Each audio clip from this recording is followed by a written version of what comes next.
Hey guys, welcome back to the channel. This is part 1 of our story.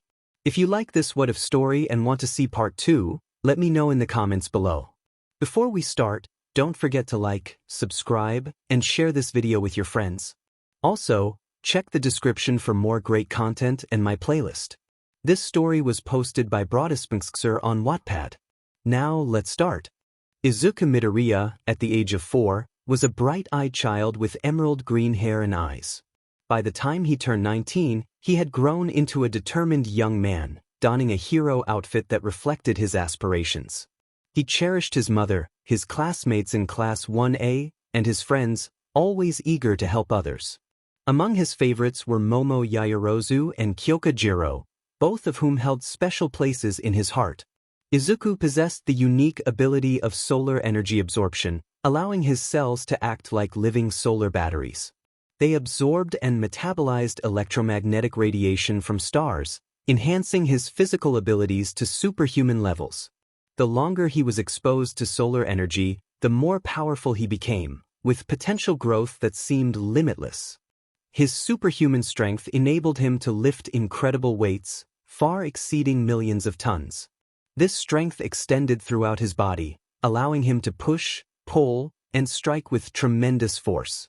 His upper limits were often described as incalculable, granting him the ability to move planets under extreme circumstances. Izuku's invulnerability came from a bioelectric aura reinforced by solar energy, making his body nearly impervious to harm. He could withstand bullets, artillery, and high-impact collisions, while also enduring extreme temperatures, powerful energy blasts, and corrosive substances. He was unaffected by the vacuum of space or immense pressure. His superhuman speed manifested in 3 ways: movement speed, reaction speed, and processing speed. He could run and fly at speeds many times faster than light, making interstellar travel possible. His nervous system processed information at lightning speed, allowing him to react to threats almost instantaneously. Additionally, his mind could think and calculate at a genius level. Izuku could manipulate his gravitational field to achieve flight, hovering effortlessly and maneuvering with agility. His heat vision allowed him to focus solar energy into beams of intense heat, while his freeze breath could create a vortex that dropped temperatures to absolute zero, freezing targets solid. All his senses were enhanced to phenomenal levels. He could hear sounds across the globe and filter specific conversations from miles away. His vision encompassed multiple spectra beyond human capability, including microscopic and X-ray vision. However, he had a weakness: green kryptonite. In a distant galaxy, a red star orbited a planet called Krypton, known as the most advanced civilization in the universe. It was a world of explorers and scientists, with technology so advanced that it seemed magical. Krypton's history began in the fiery glow of the 𝗏 system, a chaotic landscape of volcanic activity and glaciers. From this tumultuous environment, the first life emerged, drawing strength from the planet's radioactive core. The first intelligent life on Krypton was a species of telepathic crustaceans, who built vast cities in the ocean depths. Their civilization thrived for 100,000 years until the cooling of the planetary core dimmed the psychic energies they relied upon, leading to their eventual silence. As millennia passed, humanoid forms arose. The first Kryptonians were explorers and mystics who discovered a crystalline structure containing a sentient artifact known as the Eradicator. This discovery marked the beginning of the Second Age, the Age of Expansion. Guided by the Eradicator's genetic archives, Kryptonians mastered bioengineering, growing their cities as living structures that resonated with the planet's core. They ventured into the stars, seeding colonies and encountering various life forms, some peaceful and others dangerous. Krypton became the heart of a vibrant interstellar empire, sharing resources and knowledge with newfound allies. Yet not all was well. A philosopher named 𝗵𝘃𝗏, driven by greed and ambition, sought to create the perfect Kryptonian life form. Instead, he unleashed a horror upon the universe. On a desolate planet, he used the Eradicator's technology to turn an innocent life form into a test subject, resulting in a perfect predator, a creature born with an insatiable hatred for life. This monster, named Doomsday, broke free from confinement and rampaged across Krypton, leaving destruction in its wake. It was relentless, growing stronger and faster with each encounter. The Kryptonians struggled to contain it, ultimately deciding to launch it into the void of space in a photon coffin, hoping it would never return. The incident shook their faith in unchecked expansion and biological tampering. This incident, along with the fear, anxiety, and lack of knowledge, 𝗵𝘃𝗍 the Third Age, the Age of Isolation. The ruling council became increasingly conservative and arrogant, ultimately recalling all off-world colonies. They turned inward, believing their society to be the absolute pinnacle of evolution and culture. The Eradicator, once a guide, became a warden, its programming for purity interpreted as law. Society restructured into a rigid guild system: artisans, scientists, legislators, warriors, laborers, with each citizen's path in life determined by genetic predestination from 𝗵𝘃𝗁. For a while, Krypton thrived and became appealing. The greatest mind of this age, Jor-El of the great house of El, saw the cracks and flaws that others willfully ignored. As a high member of the Science Guild, he had access to the planet's deepest sensors. That is how he discovered what the Council was refusing to acknowledge. Krypton's core was failing, slowly becoming unstable. The very energy they had harnessed for millennia was reaching critical levels.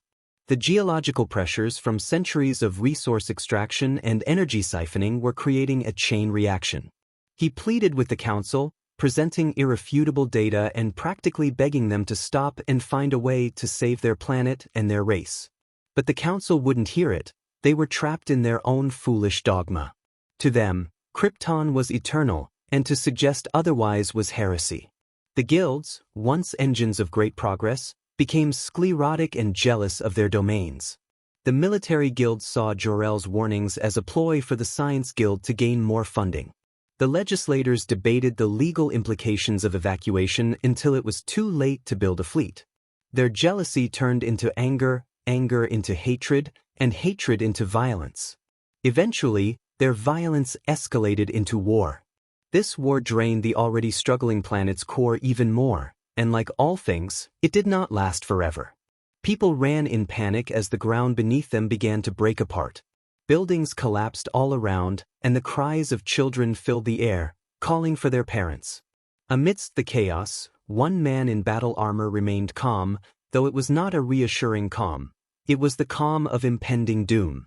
This man was Jor-El, running with a small infant with emerald green hair and green eyes, who was crying in his arms. This boy was Jor-El's only son and heir to the house of El. 𝗬𝗏 had designed a vessel for his son. He and his wife, Lara, would send Kal-El to a distant, primitive world, Earth. They filled the ship with the Eradicator's genetic records, the entire cultural and biological history of Krypton contained in a single crystal drive, so their son could learn about himself and his people when the time was right. As the planet began to shudder, its magnificent cities cracking like eggshells, Jor-El placed his son in the ship, holding his crying wife. In his arms, he looked upon his infant son with deep sorrow. He whispered a farewell, his voice thick with grief he could not fully express, wishing for his son's journey to be safe and his future bright. He hoped Kal-El would create a better world than theirs. Lara, still crying but with a sad smile, planted a gentle kiss on her son's forehead, making the baby giggle. She whispered for Kal to be safe, her voice strong yet choked with sobs, reminding him that she loved him. Once the goodbyes were said, Jor-El input the coordinates of a distant planet in the Milky Way galaxy orbiting a yellow star, Earth. Jor-El and Lara watched as the ship pierced the atmosphere, a silver arrow aimed at the yellow sun, just as Krypton's core reached its tipping point. Jor-El looked lovingly at his wife, cupping her cheek and resting his head on her forehead. He expressed his admiration for her, reciting their last vow with love and resolve, wishing to remain together as the house of El. Lara, with tears streaming down her cheeks, finished her husband's words, her voice full of love and hope, affirming their bond. The shockwave of the planet's destruction rippled outward, turning a civilization of unparalleled beauty and tragic arrogance into a cloud of cosmic dust. Krypton's history was over, and their planet was gone. But the last son survived. On the planet Earth, in the city of 𝗵𝘃𝗁, lived a loving couple. The man, appearing to be in his late 30s, had messy black hair, grayish eyes, a small black birthmark just below his eyes, and wore a plain button-up shirt with jeans and sneakers, topped with a cowboy hat. 𝗧𝗵𝗲 Midoriya was a well-known farmer with many friends, selling vegetables and caring for animals. He was married to the love of his life, Izuku Midoriya, who looked to be in her early 30s, with dark green hair and green eyes. Known for her kindness, everyone loved her. Izuku and 𝗧𝗵𝗲's married life seemed perfect. Though money was tight, they had enough to get by, and their love was stronger than ever. However, one tragedy broke their spirits. Izuku was unfortunately infertile. They had tried for years to have a child, but after visiting the doctor, they learned the troubling news, which shattered them. Izuku, more than 𝗧𝗵𝗲, was heartbroken, as she had always wanted a child to love and hold in her arms. One night, Izuku blankly stared into the sky at the stars, months after learning she was infertile. The news that she could never have her own biological child weighed heavily on her spirit, and the empty nursery, with its freshly painted, gender-neutral walls, served as a painful reminder of her dreams. It echoed in the careful way 𝗧𝗵𝗲 and Izuku spoke around the subject, the dream of a child they could not have slowly solidifying into a permanent, aching absence. 𝗧𝗵𝗲 walked up behind her, gently placing a hand on her shoulder, his voice full of sadness yet resolved to comfort his wife. He asked how she was holding up. Izuku turned to face him and burst into tears, crying into his chest. Izuku had always been emotional, but this was a kind of sorrow that worried 𝗧𝗵𝗲 deeply.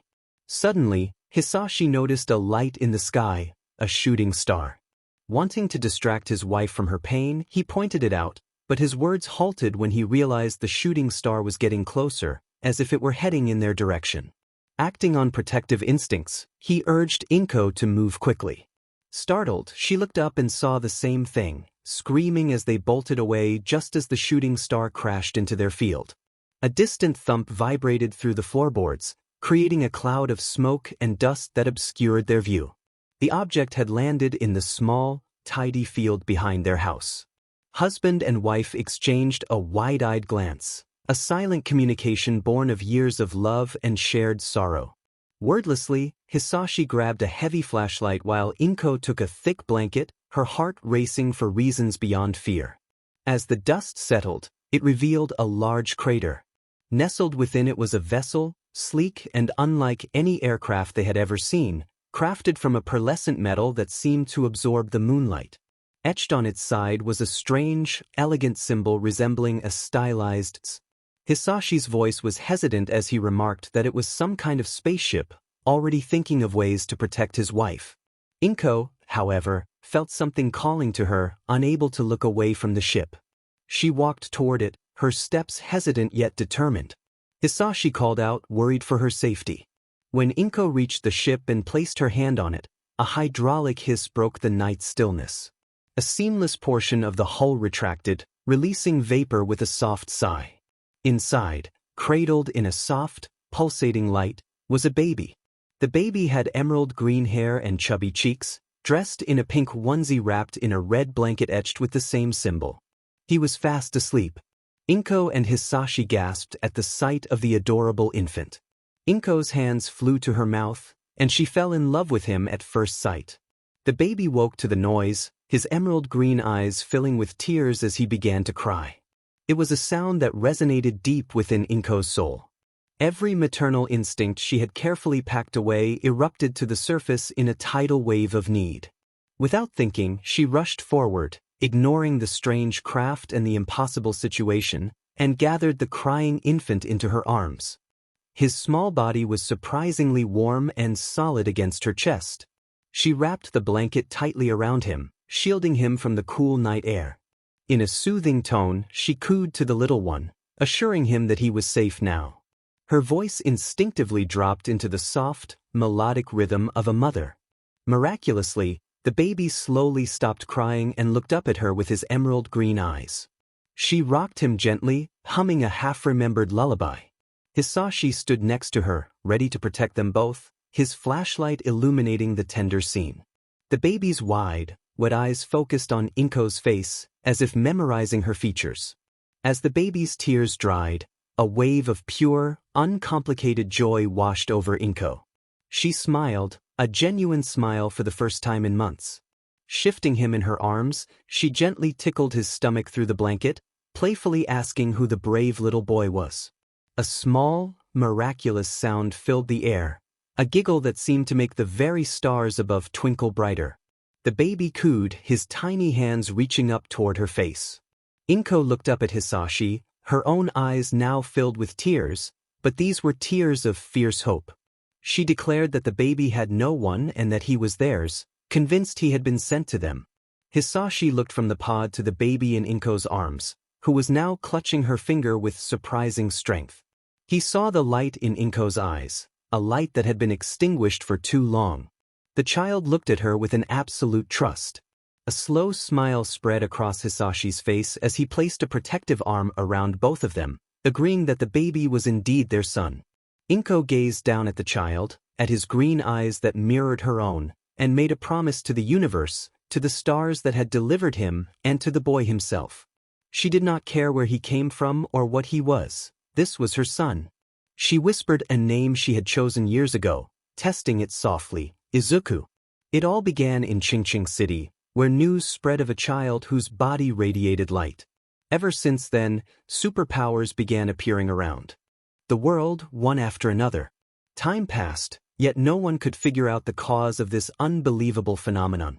Eventually, the supernatural became normal, and dreams turned into reality. It reached a point where at least 80% of the world's population developed unique traits known as quirks. Amidst the chaos, the profession everyone respected and admired emerged into the limelight: heroes. The rise of superpowers also led to a significant increase in crime. With law enforcement becoming slow and ineffective, more brave individuals began using their abilities for heroic acts. Soon, heroes were accepted as an official position, and depending on their performance, the government compensated them for their work, leading to their popularity soaring among the masses. Schools were established all around the world to train future heroes. However, one hero stood at the pinnacle of the hero world, his speed and power so extraordinary that one might think he embodied strength itself. His words were comforting and reassuring, and he never lost that radiant smile on his face. His true name remained a mystery, but everyone recognized him as All Might, the symbol of peace, a pillar of support for the world. Known as the strongest and fastest, he was admired by many, with countless individuals aspiring to be like him. His two signature phrases, "Everything's fine now, do you know why? Because I am here," and "Go beyond, plus ultra," resonated in the hearts of many, inspiring hope and instilling a sense of peace. This is the story of how a boy discovers his true origins and becomes a symbol of hope for the world, how he became Superman. In the city of 𝗵𝗃, on a small farm on the outskirts of town, a small green-haired boy, no older than 3 or 4, sat outside on the grass. His eyes were closed, and his posture was so still that one might think he was a statue. Sunlight bathed him in an appealing golden glow, making his emerald green hair appear even more vibrant. He felt the air around him, the wind blowing gently, yet he did not shiver from the cold. The softness of the grass beneath his fingertips brought him comfort. He could hear the sound of his own thoughts, his inner world, and the sun's warmth energized him, making him feel relaxed, as if he had just stepped out of a soothing sauna. His name was Izuku Midoriya. Izuku had always been seen as a peculiar child by others. He never seemed to fit in, often shy and withdrawn, preferring to hide within himself. Quiet and soft-spoken, he rarely made eye contact. As a result, others labeled him as strange, and no one wanted to play with him or include him in group activities. Rumors spread, and he was called a loner, a freak, a reject. Yet, Izuku seemed unfazed, lost in his own little world, enjoying the warmth of the sun and taking deep breaths, always wearing a smile. Despite this, he occasionally felt a strange pain in his heart, as if he had lost something precious and could never reclaim it. The pain was fleeting, but it lingered long enough for him to notice. His solitude came to an end one day when his mother called him over. She stood next to a stranger, an appealing woman with spiky blonde hair and ruby-red eyes. She had a slim figure and smiled at 𝗵𝗃 as if they were best friends. This woman was Mitsuki Bakugo, 𝗵𝗃's neighbor and best friend. Izuku felt particularly nervous around strangers, especially adults, who towered over him and often reached out to touch or pat him, which overwhelmed him. 𝗵𝗃 greeted Mitsuki excitedly, her voice filled with affection. Mitsuki chuckled, her tone equally warm, and spoke about her day, mentioning someone named Masaru and how he never took time off work. Izuku tuned out the conversation, his gaze locked on the small child standing beside Mitsuki. The boy had messy, spiky blonde hair and darker red eyes, and he looked as if he would rather be anywhere else until he noticed Izuku and tilted his head in curiosity. The boy gently tugged at his mother's jeans and asked about Izuku.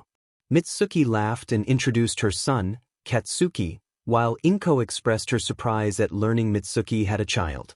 She then introduced Izuku, who shyly waved before retreating behind his mother.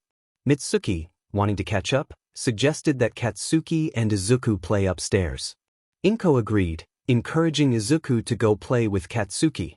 Although nervous about this new stranger, Izuku's love and respect for his mother prevailed, and he nodded before heading upstairs, followed by Katsuki. Once in Izuku's room, an awkward silence fell between the two boys. Neither knew what to say or what to do, so Izuku sat quietly on his bed while Katsuki explored the room. Spotting an All Might poster on the wall, Katsuki's eyes widened in excitement as he exclaimed about it. Izuku's face lit up at the mention of All Might, his idol and the hero he aspired to be like one day. He nodded with a small smile, and Katsuki, brimming with confidence, declared that he would become the #1 hero and win just like All Might, raising a fist in the air with a smirk. Izuku gasped, feeling admiration for Katsuki grow. The confidence, determination, and unwavering belief in his words were qualities he had only seen in All Might. For the first time ever, Izuku took the initiative to support Bakugo. He hesitantly extended his hand, feeling a mix of hope and uncertainty. Katsuki looked at Izuku's hand, a smile breaking across his face as he nodded in agreement. A friendship was born in that moment. Katsuki visited Izuku's house many times after that, and they grew to be the best of friends, almost like brothers. Katsuki stood up for Izuku when others called him names and introduced him to his friends, whom Izuku didn't quite understand why Katsuki referred to as lackeys. Their bond deepened, and Izuku began calling Katsuki Kaken. They believed their connection was unbreakable. However, everything changed when their quirks manifested. From Izuku's perspective, Kaken received a quirk called Explosion, which allowed him to create blasts from his hands. The doctor's explanation was complicated, but Izuku was genuinely happy for him. Kaken was one step closer to achieving his dream of becoming a hero. Izuku praised him, expressing his excitement about his own future quirk, which he felt might be connected to the sun. Kaken, with a confident smirk, remarked that no matter what Izuku's quirk was, it would never compare to his own. This comment left Izuku confused. It felt like an insult, suggesting that Kaken believed he would always be superior. Izuku tried not to dwell on it. After school, Kaken walked toward the forest, popping explosions from his hands while his friends followed. He was singing a song he had created, clearly proud of it. Suddenly, he tripped and fell into the water. His friends erupted in laughter, but Izuku's concern for Kaken prevented him from joining in. He rushed down the path, extending his hand and asking if Kaken was okay. Kaken, stunned and filled with anger, slapped Izuku's hand away, insisting he was fine and didn't need help. Izuku was bewildered by Kaken's reaction, unable to understand what he had done wrong. Kaken ignored him for the rest of the day, while his friends made annoying comments that Izuku tried to tune out. He decided to give Kaken some space, hoping they could reconcile the next day. Little did Izuku know, their friendship was on the brink of collapse. His life took a downward turn when he visited the doctor with his mother and received the diagnosis, quirkless. It was now part of the 20% of the population without a power. Overwhelmed with emotion, Izuku cried, believing this meant he could never be a hero like All Might. Confusion consumed him. If he had no powers, then what were these feelings? Why did he feel a strange connection to the sun? It was as if something vital was slipping from his grasp. As time passed, Kaken's behavior changed drastically.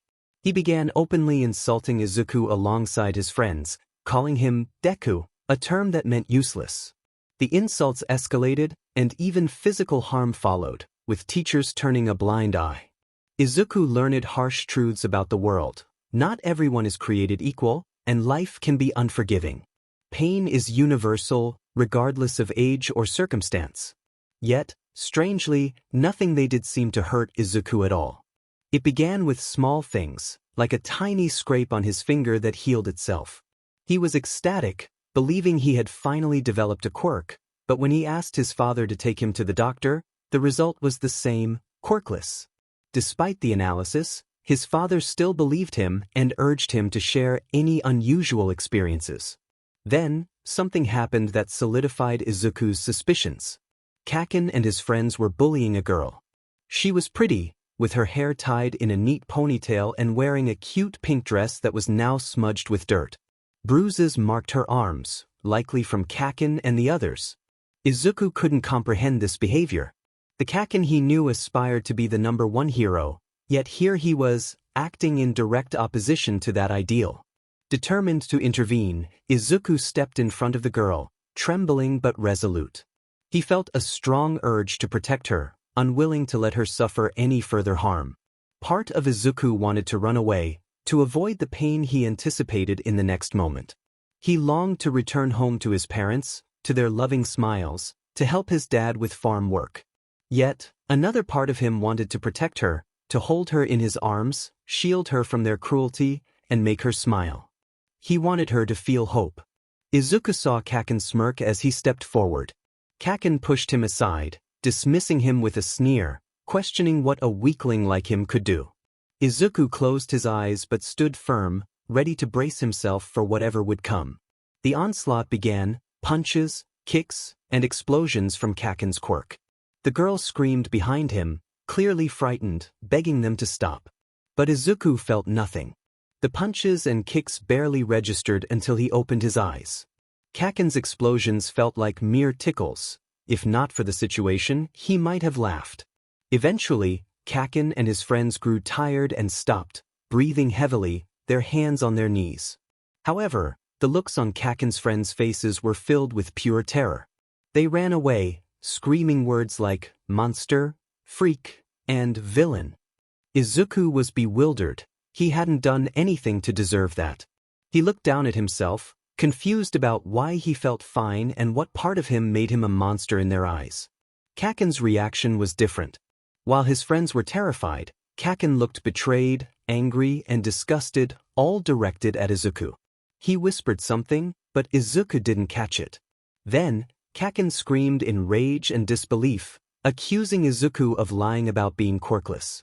Izuku froze, bewildered by the accusation. He had been told twice by the doctor that he was quirkless. Kaken continued, claiming Izuku must have been looking down on him all this time, asserting that he was better than Izuku, whom he called a disgusting bug he would squash. That was the last thing Kaken said before he ran away. Izuku was shocked. He had never looked down on Kaken. In fact, he admired him for his confidence and determination, qualities he desperately wished he had. A soft, delicate voice broke through his thoughts. The girl asked if he was okay. He turned to see her looking at him with concern, a hint of shyness and admiration. Izuku froze, having never spoken to a girl before, especially one so pretty. He stumbled over his words, trying to reassure her that he was fine, while asking about her. She giggled, telling him she was okay, and bowed slightly, thanking him for saving her. Her name was Momo Yaoyorozu, and her bright smile made Izuku's heart skip a beat. He introduced himself as Izuku Midoriya, surprised by the confidence in his voice. However, a sudden pain shot through his head, and he felt a burning sensation in his eyes. He closed them, hoping the pain would subside. Momo became immediately concerned and asked what was wrong. Just then, Izuku opened his eyes, and a beam of heat erupted from them. It hurt so much that he screamed, and Momo screamed too, but fortunately he was looking at a tree, not at her. Terrified and in pain, he didn't know what to do, but the episode didn't last long. After about a minute, the heat faded, and the headache disappeared. Momo rushed to his side, asking if he was okay. He assured her he was fine, and when he opened his eyes again, no heat came from them. They both smiled, but their smiles faded when they looked at the tree. The heat ray had burned a hole right through the thick trunk as if it were nothing. Shaking in fear, Izuku was confused about what was happening, especially after being told twice by the doctor that he was quirkless. He decided to say goodbye to Momo, promising to see her again, and without giving her a chance to respond, he ran home. His dad was chopping wood in the barn, sweat glistening on his face as he rested the axe on his shoulder. When Izuku burst in, screaming and crying for him, 𝗧𝗓𝗄 dropped the axe and caught him in his arms. 𝗧𝗓𝗄 asked what was wrong, and Izuku struggled to explain through his tears. His dad held him tightly, comforting him until he calmed down enough to speak. Finally, he shared what had happened, as clearly as he could. He told his dad about the girl being bullied, how he saved her, and how the bullies attacked him without causing any harm. He described the pain in his head and the heat ray that erupted from his eyes, which burned through a thick tree. He expressed his fear, questioning if he was a monster. 𝗧𝗓𝗄 was shocked, his disbelief evident. He called for Izuku's mom, who was cooking inside the house. When she arrived and heard the situation, she hugged Izuku tightly, bursting into tears. She reassured him that he was not a monster, but her appealing boy, her little star. Izuku felt the warmth in her words and cried in her embrace, missing the knowing nods exchanged between his parents. Once he calmed down, 𝗧𝗓𝗄 placed a hand on Izuku's shoulder and spoke seriously.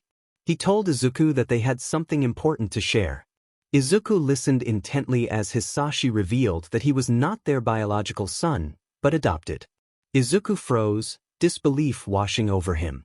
He understood what adoption meant. It meant his parents were not his real parents. 𝗵𝗃 tears streamed down his face as he asked if that meant he wasn't their son. Inko hugged him instantly, reassuring him that he was their son, regardless of 𝗵𝗃 or appearance. "You are my son, my little star, and that will never change, I promise." The reassurance washed over him, and he believed her. This was his mom and dad, and he would not trade them for anything. But then his dad revealed something unexpected. He and his mom led him to a small space beneath the barn. It was a modest room filled with dirt and buckets, but the most striking feature was something large covered by a tarp. When his dad removed the tarp, his jaw dropped in awe. It was a spaceship, advanced and futuristic, unlike anything he had ever seen before. 𝗧𝗓𝗄 explained that they had found him in this ship when he was just a baby. His mom added that he came from another planet, though they did not know where or why he was sent here. They only knew they had discovered him in the ship along with a peeling crystal, shaped like a diamond and glowing softly. It felt familiar, as if it were calling to him. When he touched it, the crystal glowed brighter, and his mom smiled, though there was a hint of sadness in her expression. They had planned to wait until he was older to share this information, but recent events had made it impossible to delay any longer. His emotions were a whirlwind. He understood his parents' actions and felt no anger. However, he also realized that people often fear what they do not understand, a truth made evident when Kaken's friends had run away, calling him a monster. His dad looked at him seriously and warned him never to reveal his true identity. If people learned the truth about him, they might take him away. Humans could be violent and cruel, especially toward things they did not understand. They might even try to experiment on him. His dad asked him to promise that he would never tell anyone. Feeling scared but understanding his dad's concern, he nodded and promised he would keep it a secret. The next day, Momo came to his house with her parents. He was unsure how they had found out where he lived. His parents greeted Momo's parents, and he showed Momo his room. She was a bundle of energy, enjoying the sights and jumping on his bed. He let her have fun but overheard the adults discussing something serious. At first, it seemed they were thanking him for saving their daughter and offering compensation, a staggering sum of 5 million. His parents tried to refuse, but Momo's parents were persistent, leaving them no choice but to accept. Then the conversation shifted to his abilities. Momo's parents had investigated him, aware of his visits to the doctor and his status as adopted. His parents attempted to downplay the situation, but Momo's father pulled out a piece of paper, causing his parents to gasp. They sighed and began to explain everything about him. Fear gripped him. Were they going to take him away? He ran out of his room, leaving Momo confused, and hugged his dad, crying. He pleaded with his dad not to send him away. The adults were shocked, realizing he had overheard their conversation. Momo's father reassured him that no one was taking him away from his parents. He looked up with teary eyes, asking if it was true. Momo's father smiled kindly and confirmed that he only wanted to understand and help him discover where he truly came from. Momo walked in, having heard the last part, and was astonished. They explained everything to her, and she looked at him with admiration, revealing that she had always wanted to meet an alien. He felt a rush of warmth at her excitement. The adults noticed him blushing and laughed, leaving him feeling embarrassed.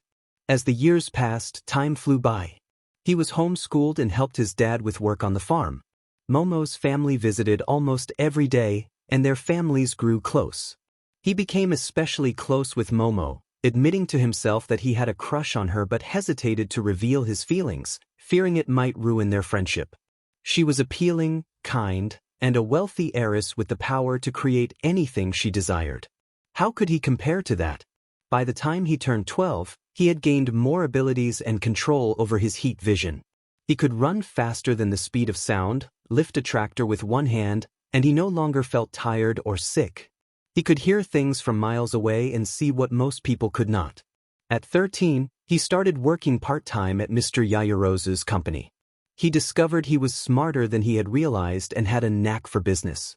Mr. Yaoyorozu was proud of him and supported him every step of the way. Although he received special treatment, it came in the form of more challenging tasks each day. The pay was good, and he felt smarter every day. All of this only highlighted how different he truly was.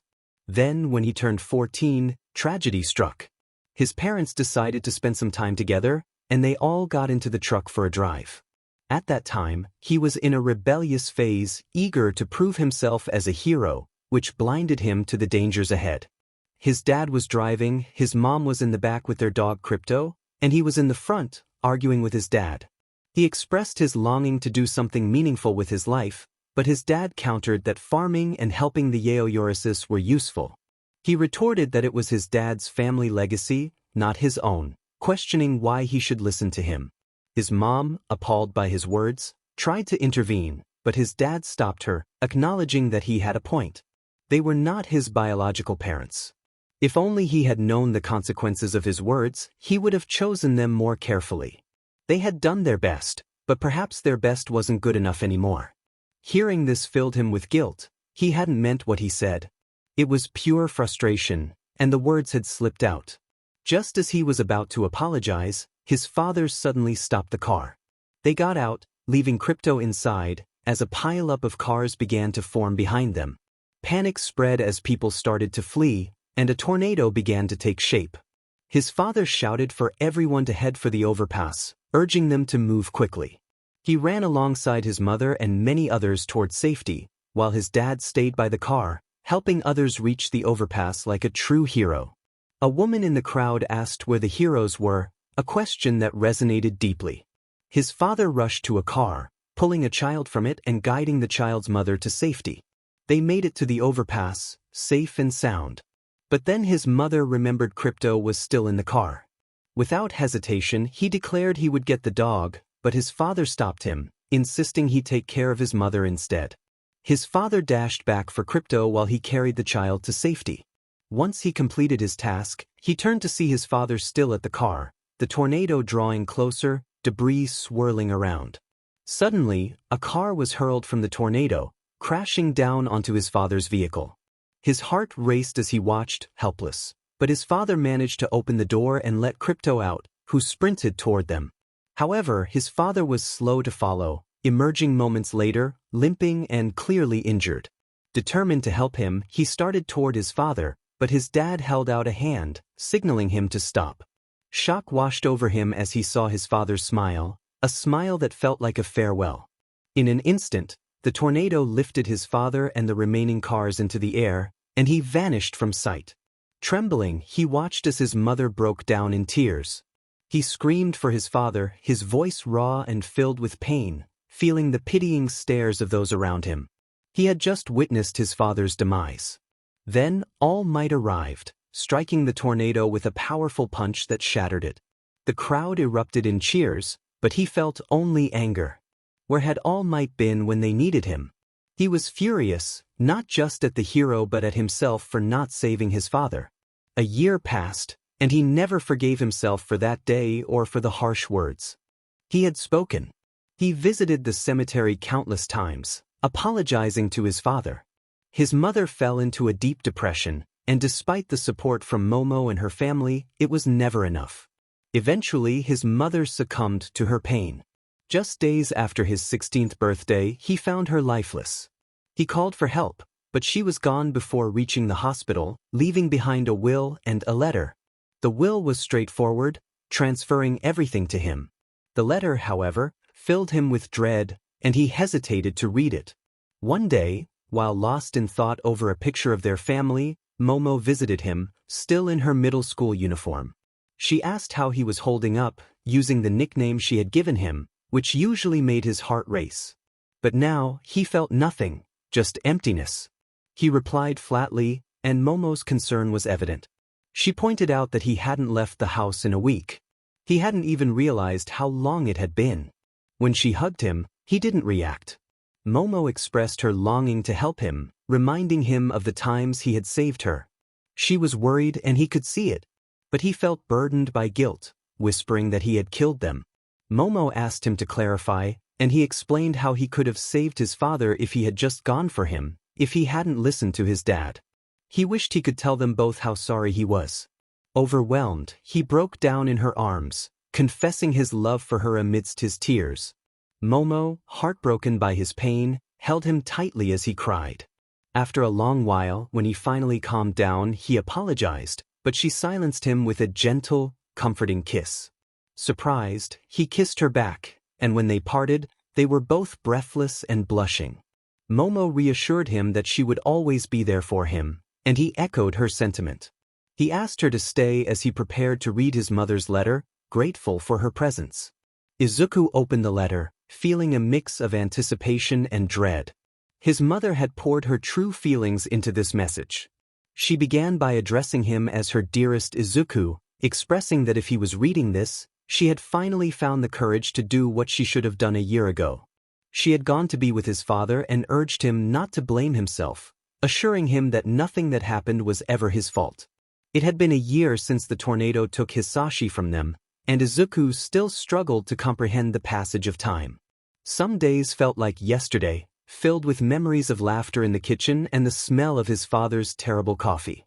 Other days, it felt as if a century had passed since he last heard Hisashi's voice. The world had become a dull and silent place without him. Izuku's mother acknowledged the pain he had been carrying, noting how she had seen the light in his eyes dim. She recognized the forced smiles he offered and the strength he tried to muster, all while holding back his sorrow. He had been striving to be her hero, attempting to fill the void left by Hisashi, while she was lost in her own grief. She reflected on her greatest failure as a mother, feeling she should have been the one to support him. Instead, she let her own sorrow overwhelm them both. When he needed her most, she had been unable to be the lifeline he required, and for that, she felt deeply sorry. She had hoped time would heal their wounds, believing that staying together and moving forward would lessen the ache. But the pain within her remained an unfillable void, a constant weight that left her exhausted. She was tired of pretending, tired of the farm animals, and tired of waking up to a world without Hisashi. Her decision to leave was one made for her own peace, a choice to seek out Hisashi once more and escape the unbearable pain. She recognized the selfishness of her act, leaving Izuku to face the world's burdens alone, and she would never forgive herself for that. Izuku was the best part of her life, her little star, and she believed in his potential to be a magnificent hero. She urged him not to let this experience break him but to survive and build an appealing life on the foundation of their love. She wanted him to live for both of them, to be happy, make friends, discover the truth of his origins, and save the world with his incredible heart. She promised that every time he helped someone or smiled genuinely, she and his father would be proud of him. Her love for him was boundless, and she had cherished him from the moment he entered the world. As she concluded her letter, She expressed her deep sorrow for leaving and hoped he would one day forgive her. Izuku felt tears streaming down his face, realizing that despite his grief, the emptiness in his chest began to heal, even if just a little. He understood what he needed to do. He turned to Momo, expressing his intention to uncover the truth about himself.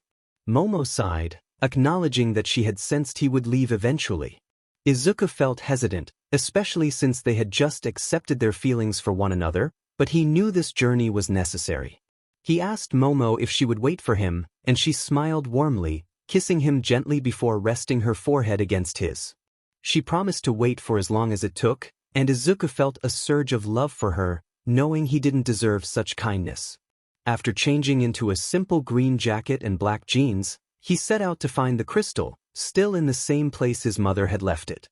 He took a deep breath, steeling his resolve before grasping the crystal. Suddenly, it glowed brightly, forcing him to shield his eyes. When he opened them again, he found himself in the Arctic. Confused, he pinched himself to confirm he wasn't dreaming. The crystal in his hands still glowed, though not as intensely, and he felt no cold, likely a benefit of his heritage. He wondered what he was supposed to do next. Without warning, the crystal flew from his hand, landing some meters away. As he watched in shock, the ground began to crack open, revealing crystals that formed something magnificent. They built a fortress, towering high and appealing. Izuku stood in awe, wondering if it belonged to him.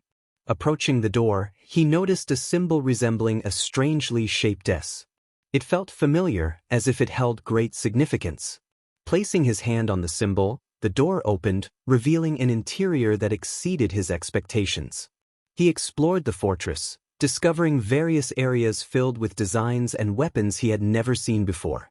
One room, particularly dark yet not daunting for him, caught his attention. It appeared to be a command console with multiple crystals, one of which was not yet inserted.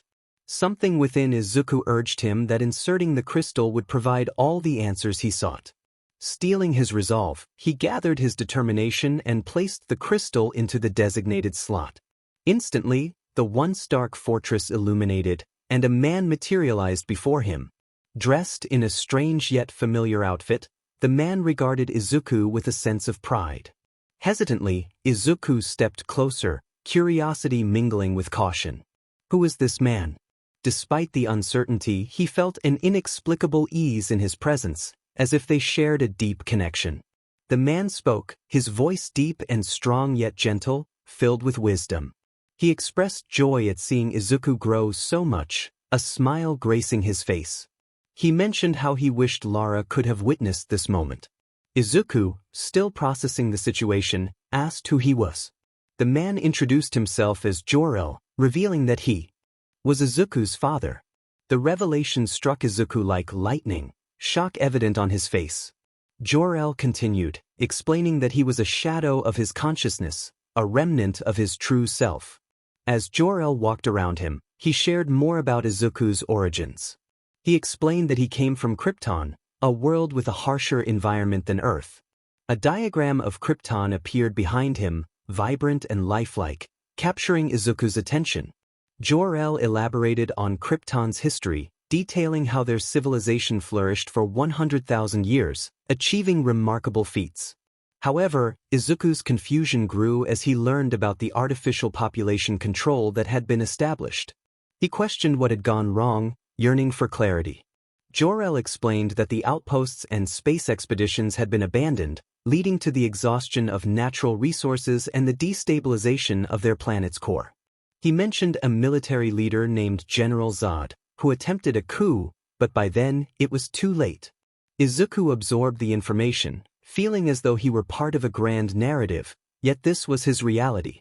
𝗎𝗪 revealed that he and Izuku's mother foresaw the impending calamity and took steps to ensure his survival. He guided Izuku to a Genesis chamber, where all Kryptonians were conceived. Each child was designed for a specific role in society, a notion that left Izuku pondering the lack of choice in their destinies.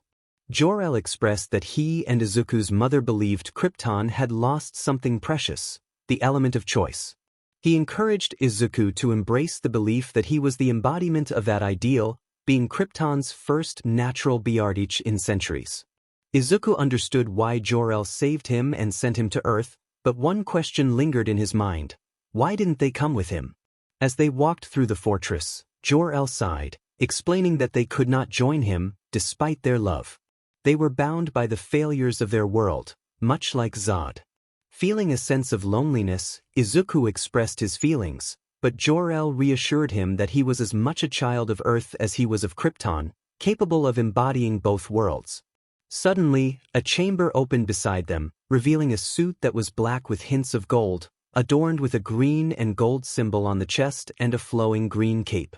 Izuku gazed at it in surprise before turning back to his father.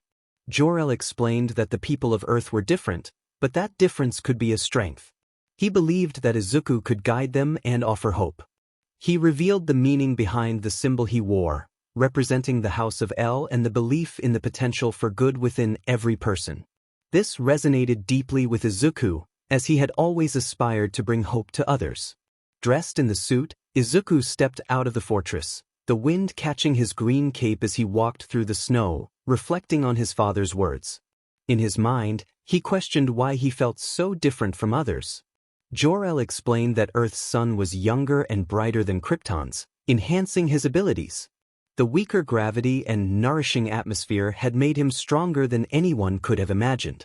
To discover his true strength, he needed to test his limits.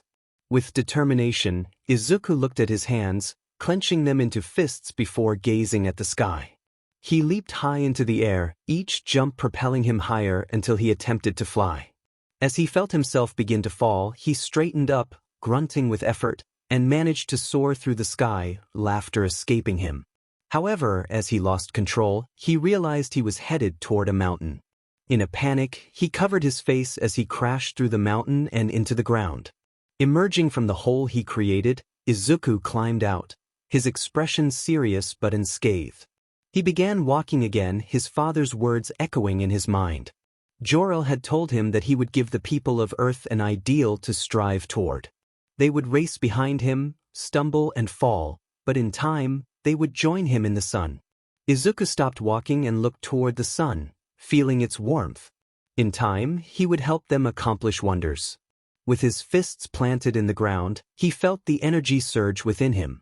Slowly, some snow and rocks began to levitate before he shot up into the air, flying like a pro. A smile spread across his face as he soared faster and faster, creating a sonic boom as he flew over the Sahara, dodging animals in his path. He continued to accelerate, flying over the ocean and creating 2 more sonic booms as he sped through the skies. Izuku flew through mountains and canyons, maneuvering expertly with a wide smile on his face. He shot up into the sky, pausing to look down at the ground, filled with joy, before shooting up into space, breathing easily as he gazed at Earth with a smile. He then flew back to his fortress, entering through the doors where the consciousness of his 𝗵𝗲𝗍𝗂 father awaited him, accompanied by robots and simulations. His father asked if he was ready, and Izuku nodded, a fresh wave of determination settling in his chest. He was ready, and his father smiled proudly, signaling the beginning of his training. 3 years passed. Momo missed him. It had been 3 years since her boyfriend, Izuku, left to learn the truth about himself. Not a day went by without her thinking of him. She always knew he was special not because of his origins but because of his heart, his kindness, love, and determination to protect others and inspire hope. These qualities were among the many reasons she fell in love with him. The UA entrance exam was approaching, and while she was entering through recommendation, Izuku had to take the exam himself. She hadn't heard from him since he left, and worry gnawed at her. He had been heartbroken when he departed, having lost both his parents. She could only imagine how alone he must have felt. She wished she could have spared him that pain. To help him, she had her maids clean his house weekly and hired farm workers to tend to his land, wanting him to worry about nothing while he was away. Her father continued to add money to Izuku's account, concerned for him as well. They had grown close, and she was sure her father viewed Izuku as a good son-in-law. If she didn't love Izuku so deeply, she might have scolded her father for being so overbearing. As for her, she trained, studied, and finished middle school with high marks while taking care of Izuku's home. She practiced martial arts and read extensively to enhance her quirk. One night, just 3 days before the UA entrance exam, she sat in Izuku's room, reading on the bed. She noticed a framed picture on the desk of the two of them smiling together, which brought a mix of happiness and sadness. Tears began to form in her eyes, but she reminded herself to be strong. Suddenly, a gust of wind swept through the room, and someone hugged her from behind. She froze, recognizing the familiar scent. Her heart raced as she turned around to see Izuku. He looked older and more mature, dressed like a hero with a cape and an emblem on his chest, but it was still him. He smiled gently and she couldn't hold back her emotions. She threw herself into his arms, crying and calling his name repeatedly. As an heiress, she felt it was shameful to act this way, but in that moment, she didn't care. He had returned to her. Izuku wrapped his arms around her, his voice calm and full of love as he apologized for taking so long. She shook her head against his chest, pulling away to smile at him, assuring him it was okay. She admired his suit and complimented him, and he spun around, showing it off with a bright smile. They sat down together, and he shared everything that had happened over the past 3 years. She listened in disbelief, feeling happiness for him as he recounted meeting his bearded father and having a fortress. They shared a loving kiss, and then Izuku took her hand, asking her to follow him. He led her to the window, where they stood together, hand in hand. He expressed his deep love for her, recounting their years together and how he couldn't imagine life without her. With everything he had learned and experienced, he knew they could face anything together. Then he pulled out an appealing ring, and she gasped at the sight. He knelt down, promising that while they couldn't marry yet, he wanted to give her the ring as a symbol of his love and commitment. Accepting the ring meant accepting his promise to love her forever and to always believe in her. "Do you accept?" Momo covered her mouth with her hand, tears streaming down her cheeks as she nodded, her face flushed. She exclaimed with joy, affirming her feelings 1,000 times over.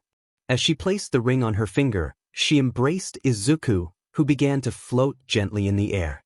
She gasped in surprise, but he reassured her that she would not fall. Looking into his appealing emerald eyes, she leaned in and shared a kiss, which he returned with warmth. She felt immense gratitude for the universe, for bringing this incredible man into her life.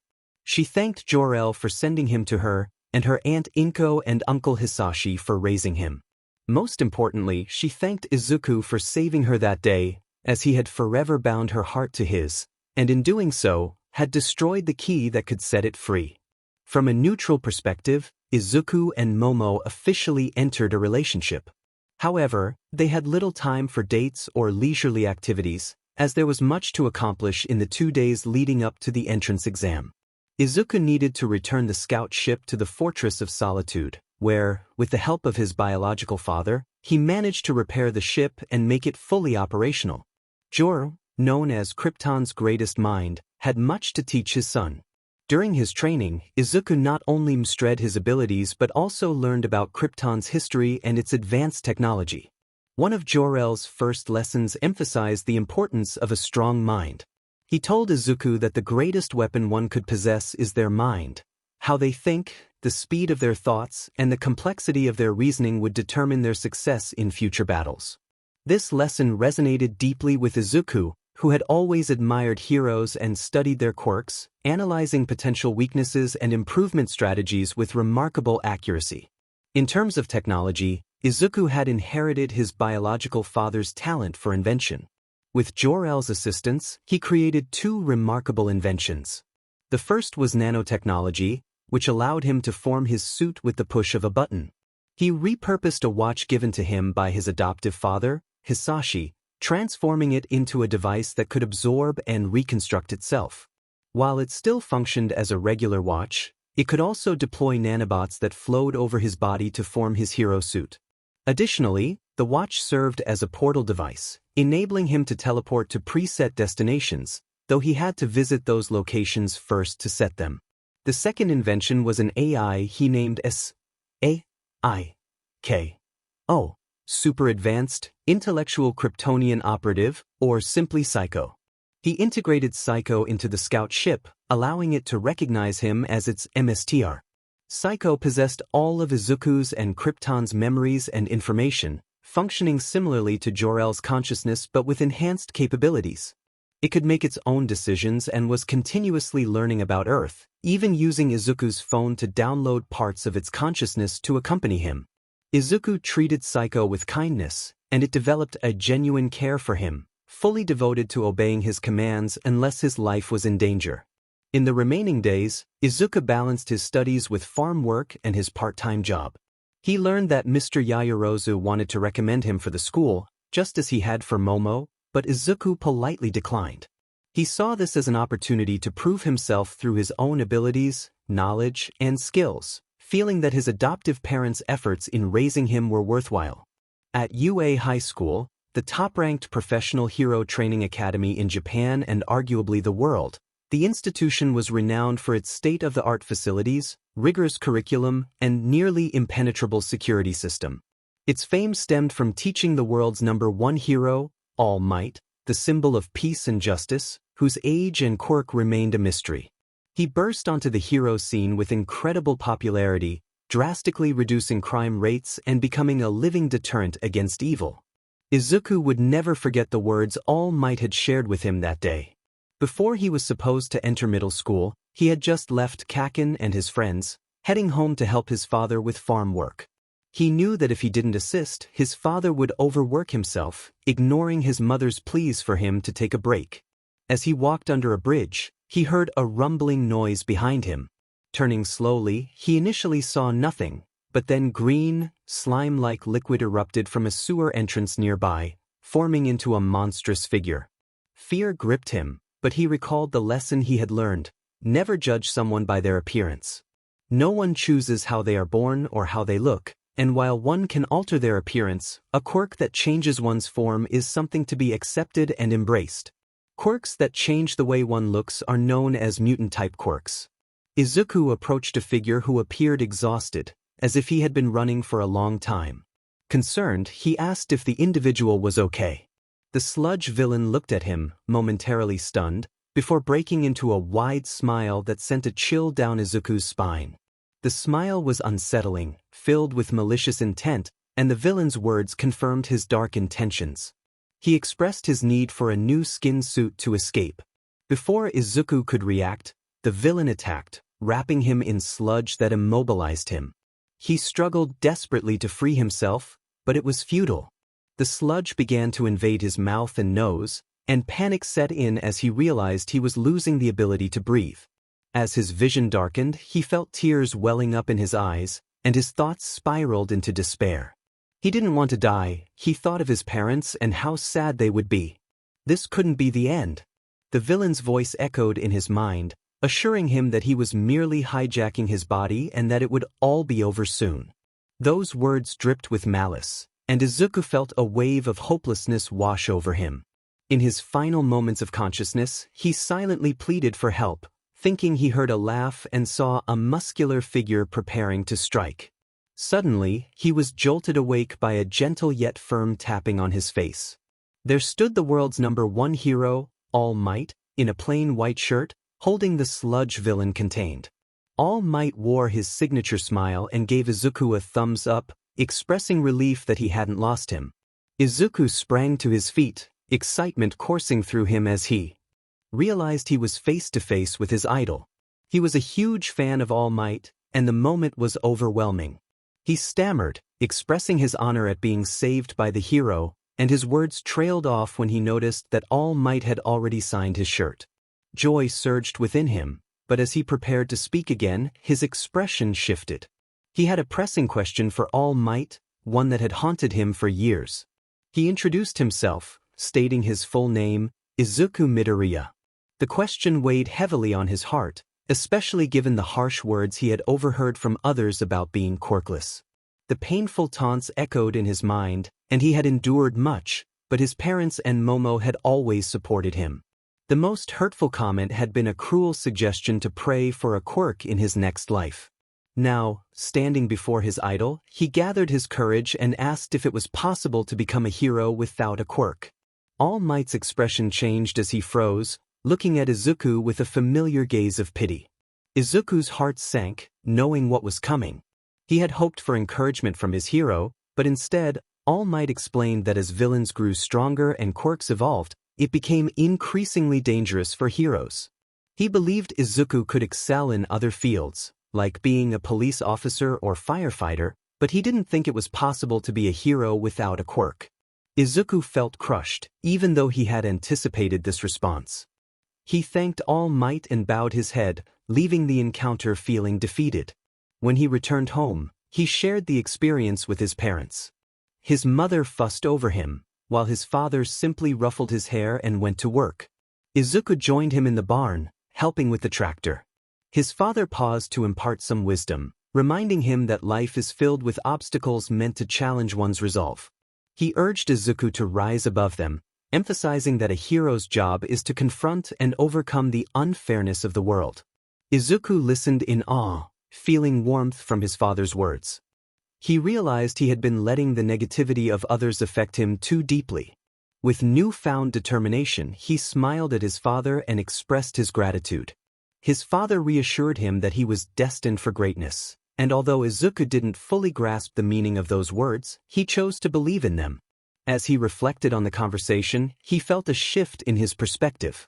He no longer saw All Might as an idol, but rather his true inspirations were his biological and adoptive fathers. Shaking off his thoughts, he noticed students from various schools arriving at UA for the entrance exam, including Kaken, who hadn't noticed him. With only 6 minutes until the exam began, Izuku entered the large room filled with chairs and desks labeled with their names. He instructed 𝗧𝗁 to memorize all the destinations of UA, and after a brief moment, 𝗧𝗁 confirmed understanding. As he settled into his seat, he couldn't help but feel a mix of anticipation and anxiety, especially since he found himself sitting next to Kaken. Whatever the situation, he was determined to face it head-on. No point in whining about it.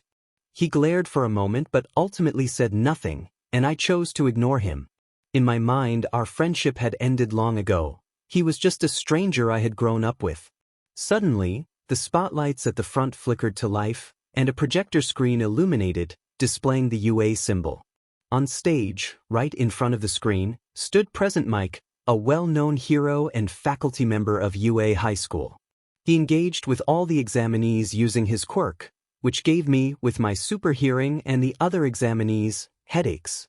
𝗵𝗃 welcomed everyone to his show, urging the crowd to respond with enthusiasm. Instead, he was met with silence, some students looking shocked, others with deadpan expressions. I simply wished he would stop talking. His volume was overwhelming, and I knew I would have a terrible headache by the end of the day. He remarked on the crowd's lack of response, surprising me by speaking softly for a change. He then quickly presented an overview of the exam, pulling out a remote and pressing a button. The screen behind him changed to show 2 halves, one blue labeled written exam and the other green labeled practical exam. He explained that there were 2 exams to complete for entry into UA High School. The written exam would occur shortly, followed by the practical exam. Each desk had a red button, which he asked us to press. When I did, my desk opened, revealing a paper and a pen inside, along with a test paper that included an application form and multiple choice and short answer questions. 𝗵𝗃 informed us we had 1 hour and 30 minutes to complete the written exam. If we finished early and had reviewed our answers, we could raise our hands for him to collect our papers and proceed to the changing rooms for the practical exam. He gestured to the door on the right, indicating where we would go next. With the time set, he announced the start of the exam. Immediately, the sound of papers rustling filled the room. I picked up my pen and began answering the questions. Perhaps it was my Kryptonian brain, but the questions seemed straightforward. I even noticed several spelling errors on the paper, which I corrected before answering. The only challenge was the application section, which asked for my name, age, address, quirk, the course I aimed for, and my guardian's name. Most of it was simple, except for my quirk and guardian's name. Since my parents were gone and I was now a legal adult, I left that section blank. As for my quirk, I hesitated. I didn't want to reveal my abilities. I had yet to find a weakness, and while I felt invulnerable, I knew better than to be complacent. In the end, I left it blank, hoping it would be acceptable.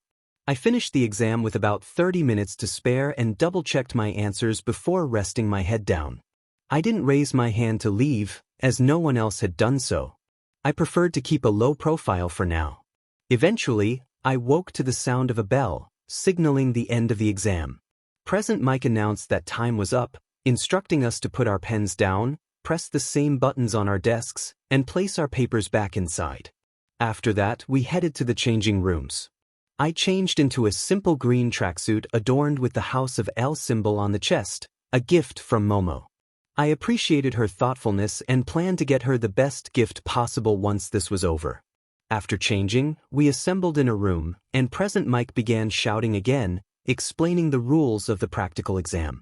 He pressed a button, and the screen behind him displayed 4 different shaped robots.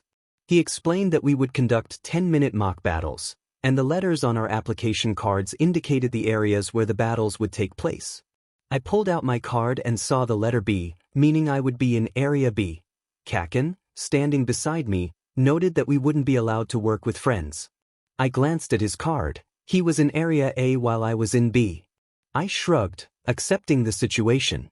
𝗂𝗂𝗃 glared at me, telling me not to look at him.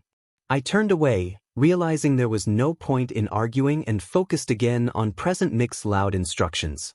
He explained that there would be 3 types of foe villains stationed in each battle center, and we would earn points based on their difficulty by immobilizing them, attacking other examinees, and engaging in unheroic acts were strictly prohibited.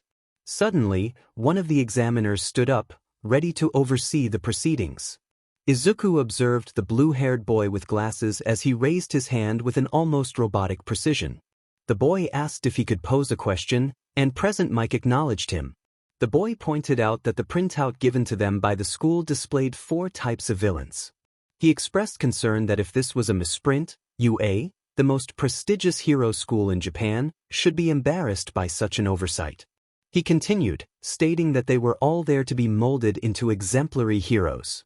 Izuku felt a bit annoyed by the boy's interruption, but he took a deep breath and responded calmly. He explained that he was covering his ears because 𝗵𝗃 was speaking too loudly. He pointed out that it was his choice to cover his ears and questioned why the boy thought he could dictate who should be present. He also noted that 𝗵𝗃 was likely about to explain the 4th foe villain before being interrupted.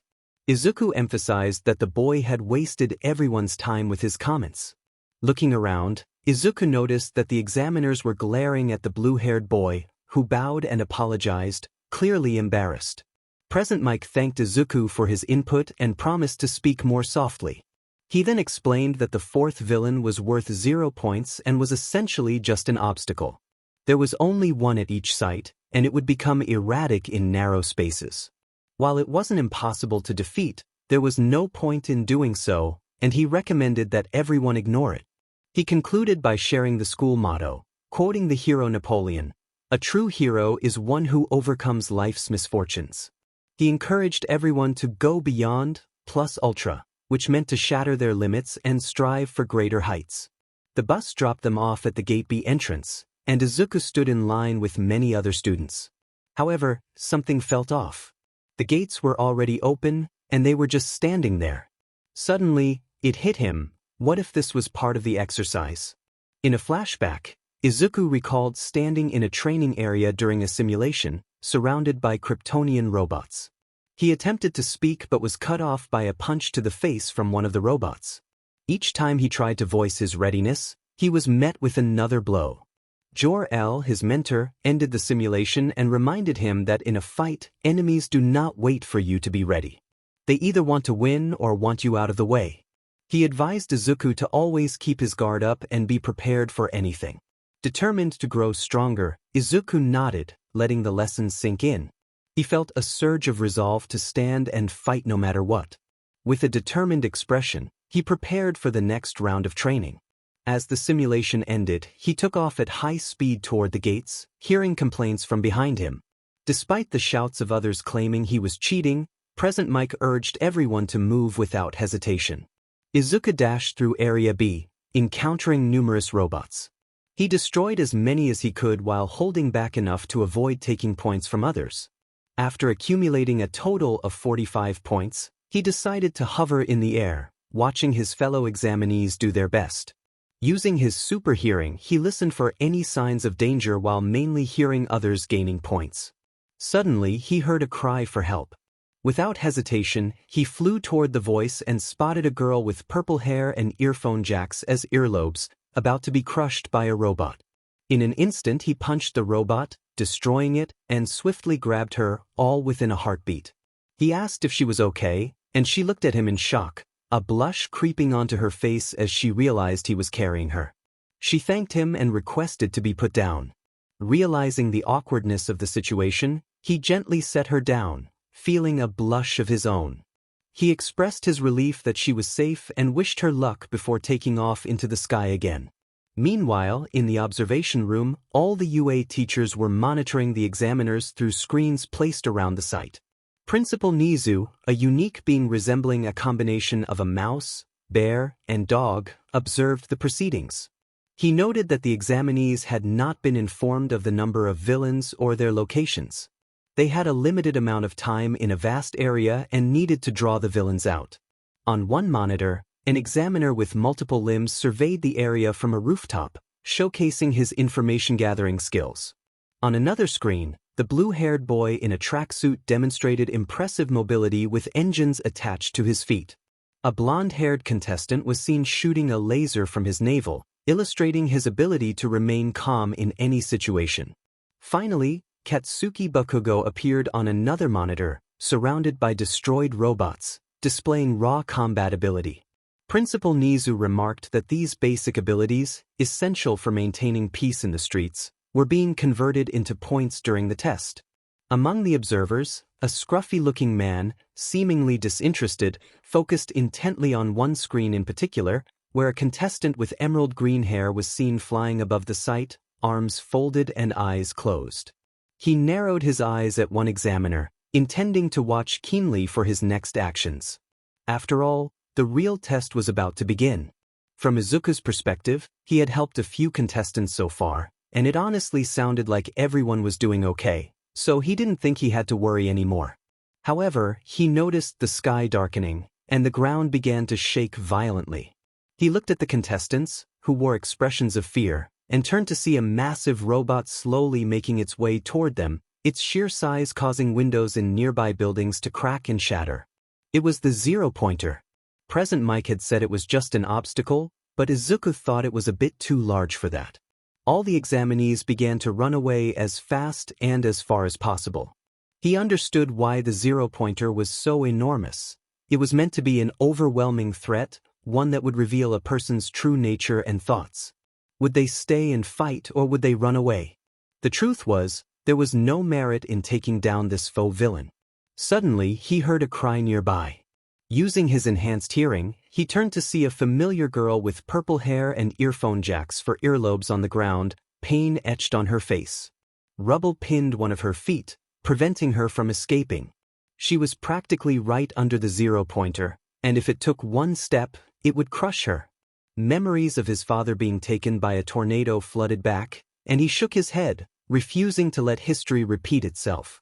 He flew at full speed toward the zero-pointer, creating a sonic boom that caught everyone's attention. As he zipped past the buildings, debris scattered around him. He pulled his fist back, not hesitating as he struck the zero-pointer with far more strength than he had intended, sending it flying across the entire fake city.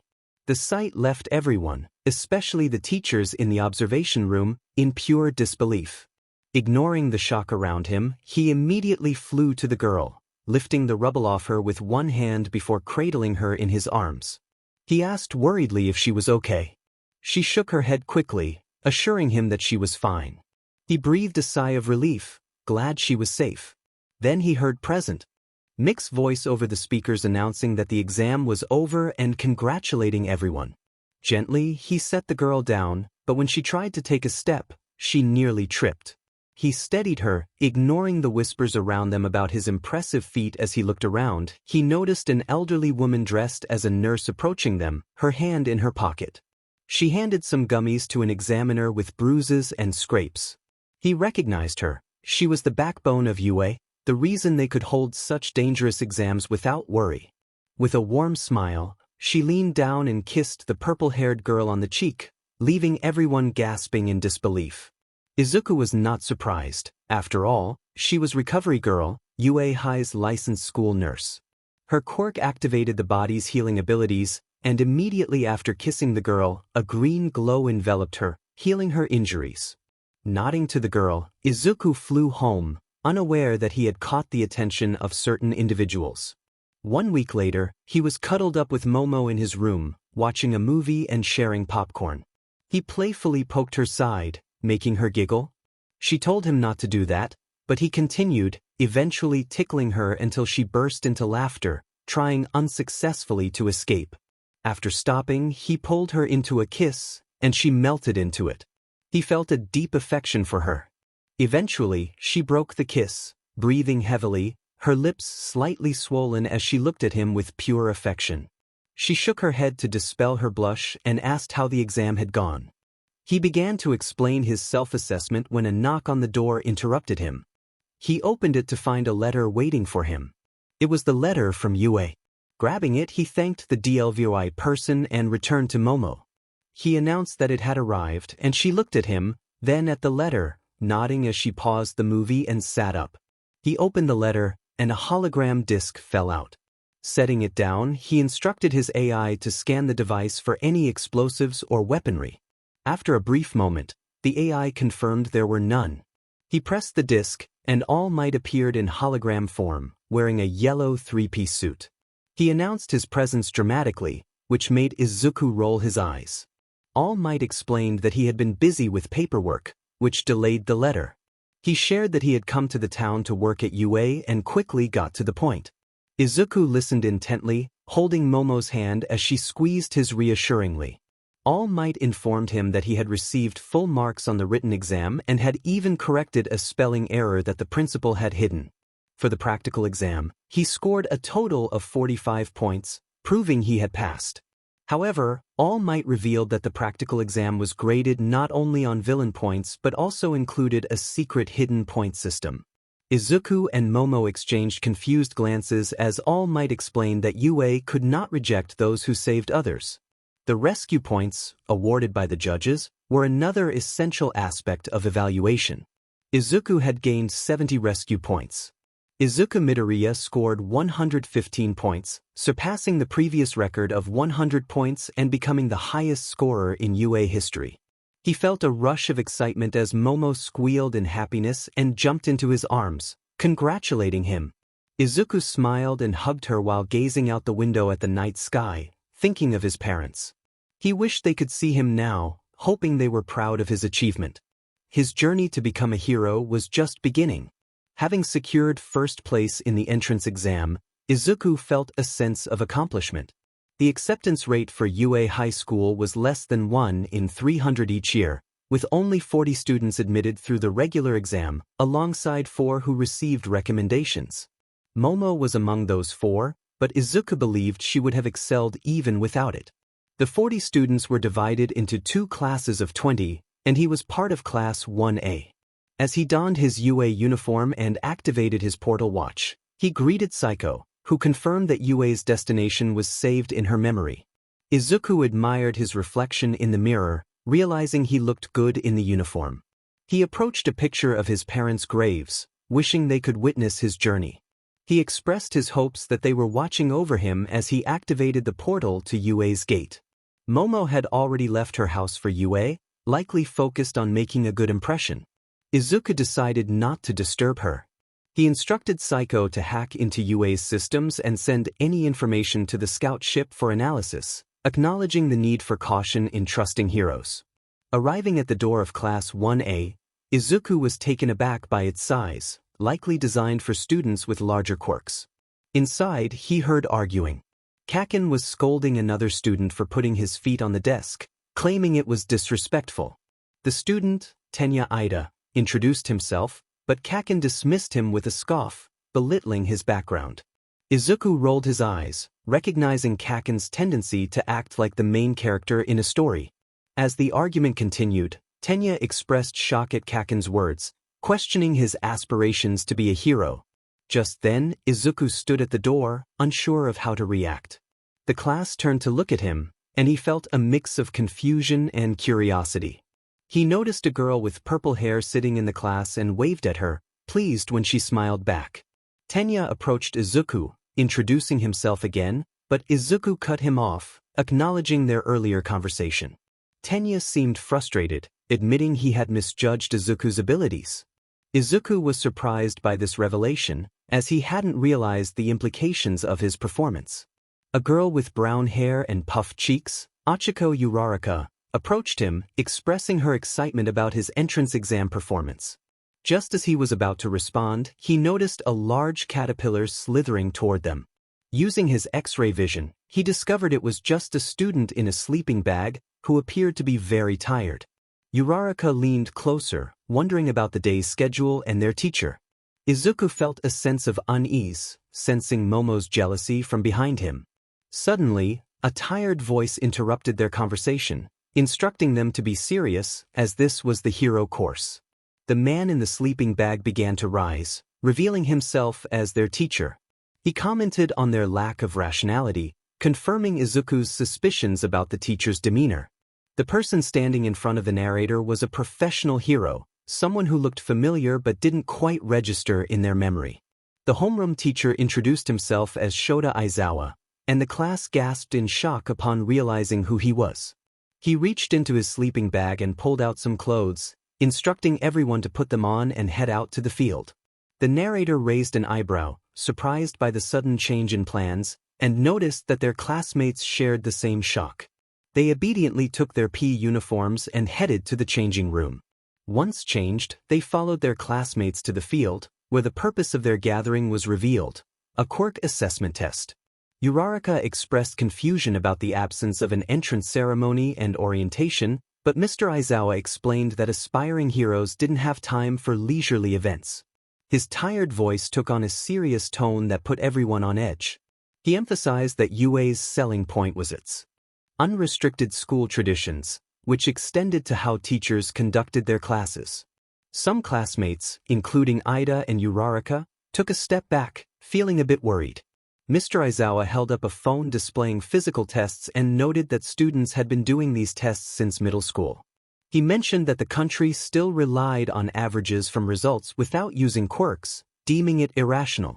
The narrator, who hadn't attended middle school, recalled similar training with their father.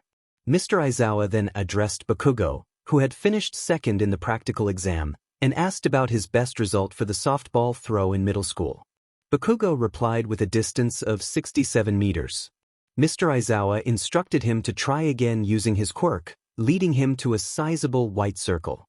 He announced to the class that they could do anything as long as they stayed within the circle and encouraged Bakugo to give it his all. Bakugo stretched and took his position, wearing a confident smirk before throwing the ball with a powerful explosion. Mr. Aizawa reminded him to know his own limits, as it was essential for building a hero's foundation. He then revealed Bakugo's score of 2 meters, prompting gasps of awe from the class. While some classmates expressed excitement about using their quirks, Mr. Aizawa appeared unimpressed, even annoyed. He pointed out that they had 3 years to become full-fledged heroes and questioned whether they would maintain such a carefree attitude. The narrator reflected on the serious nature of being a hero, understanding that it involved facing the harsh realities of the world. Mr. Aizawa smirked, which felt unsettling, and declared that the student who finished last in all 8 tests would be judged as having no potential and would be expelled. The class gasped collectively, except for Momo, who seemed skeptical. The narrator sensed Mr. Aizawa's steady heartbeat, indicating he was serious about the expulsion threat. The class reacted with disbelief, and Mr. Aizawa reminded them that they were free to conduct their assessments as they saw fit. He welcomed them to the UA Hero course, setting the stage for a significant test on their first day. Uraraka voiced her concerns about the unfairness of the situation, but the narrator reflected on the harsh truths of life, realizing that strength was necessary to combat the unfairness of the world. Mr. Aizawa explained the unpredictable nature of disasters and villains, emphasizing that heroes were the ones who reversed those situations. He warned them that for the next 3 years, UA would challenge them relentlessly, urging them to go beyond and overcome every obstacle. The narrator smiled, feeling a sense of determination, and exchanged a nod with Momo, who mirrored their resolve. Mr. Aizawa announced the start of the real test, beginning with the 50-meter dash. Each student would compete in pairs, monitored by a camera with a voice activator and motion detector. The first pair consisted of Ida and a girl with green hair who had a unique quirk. They were counted down, and Ida dashed forward with impressive speed, finishing the distance in just 4 seconds, while the girl completed it in 58 seconds. Next up were Uraraka and a boy with a tail. The narrator stood next to Momo, waiting for their turn, and heard Uraraka activate her quirk to lighten her clothes. They were counted down, and both ran, with the boy finishing in 49 seconds and Uraraka in 15 seconds. The next pair featured a cool-looking girl with pink skin and a boy wearing a belt, both ready to take on the challenge ahead. He stood still, hands on his hips, with his back facing the finish line. He challenged everyone, claiming they weren't being creative enough and offered to show them how to properly use their quirks. Once the countdown began, he jumped and shot a laser from his belt, propelling himself toward the finish line. However, for some reason, it suddenly stopped, and he fell to the ground, clearly in pain, dirt staining his uniform. A girl with pink skin ran past him, finishing before he could get back up. After recovering, he propelled himself again and crossed the finish line. He stood there, hands still on his hips, wearing that same annoying smile as if he had performed exceptionally well. His classmates were bewildered, questioning how he could be so proud after his fall. He proudly announced his time of 51 seconds, explaining that if he used his laser for more than a second, he would get a stomachache. His classmates were taken aback by his nonchalant admission. He glanced at Momo, who seemed just as confused as he was. One by one, his classmates took their turns until it was finally his turn. Of course, fate had it that he would face Kaken. When the time ended, he used about 30% of his speed to reach the finish line while Kaken propelled himself with explosions. He finished in 31 seconds, while Kaken took 13 seconds. Everyone, including Mr. Aizawa, looked shocked by his score, and Momo sighed, wishing she had used 20%.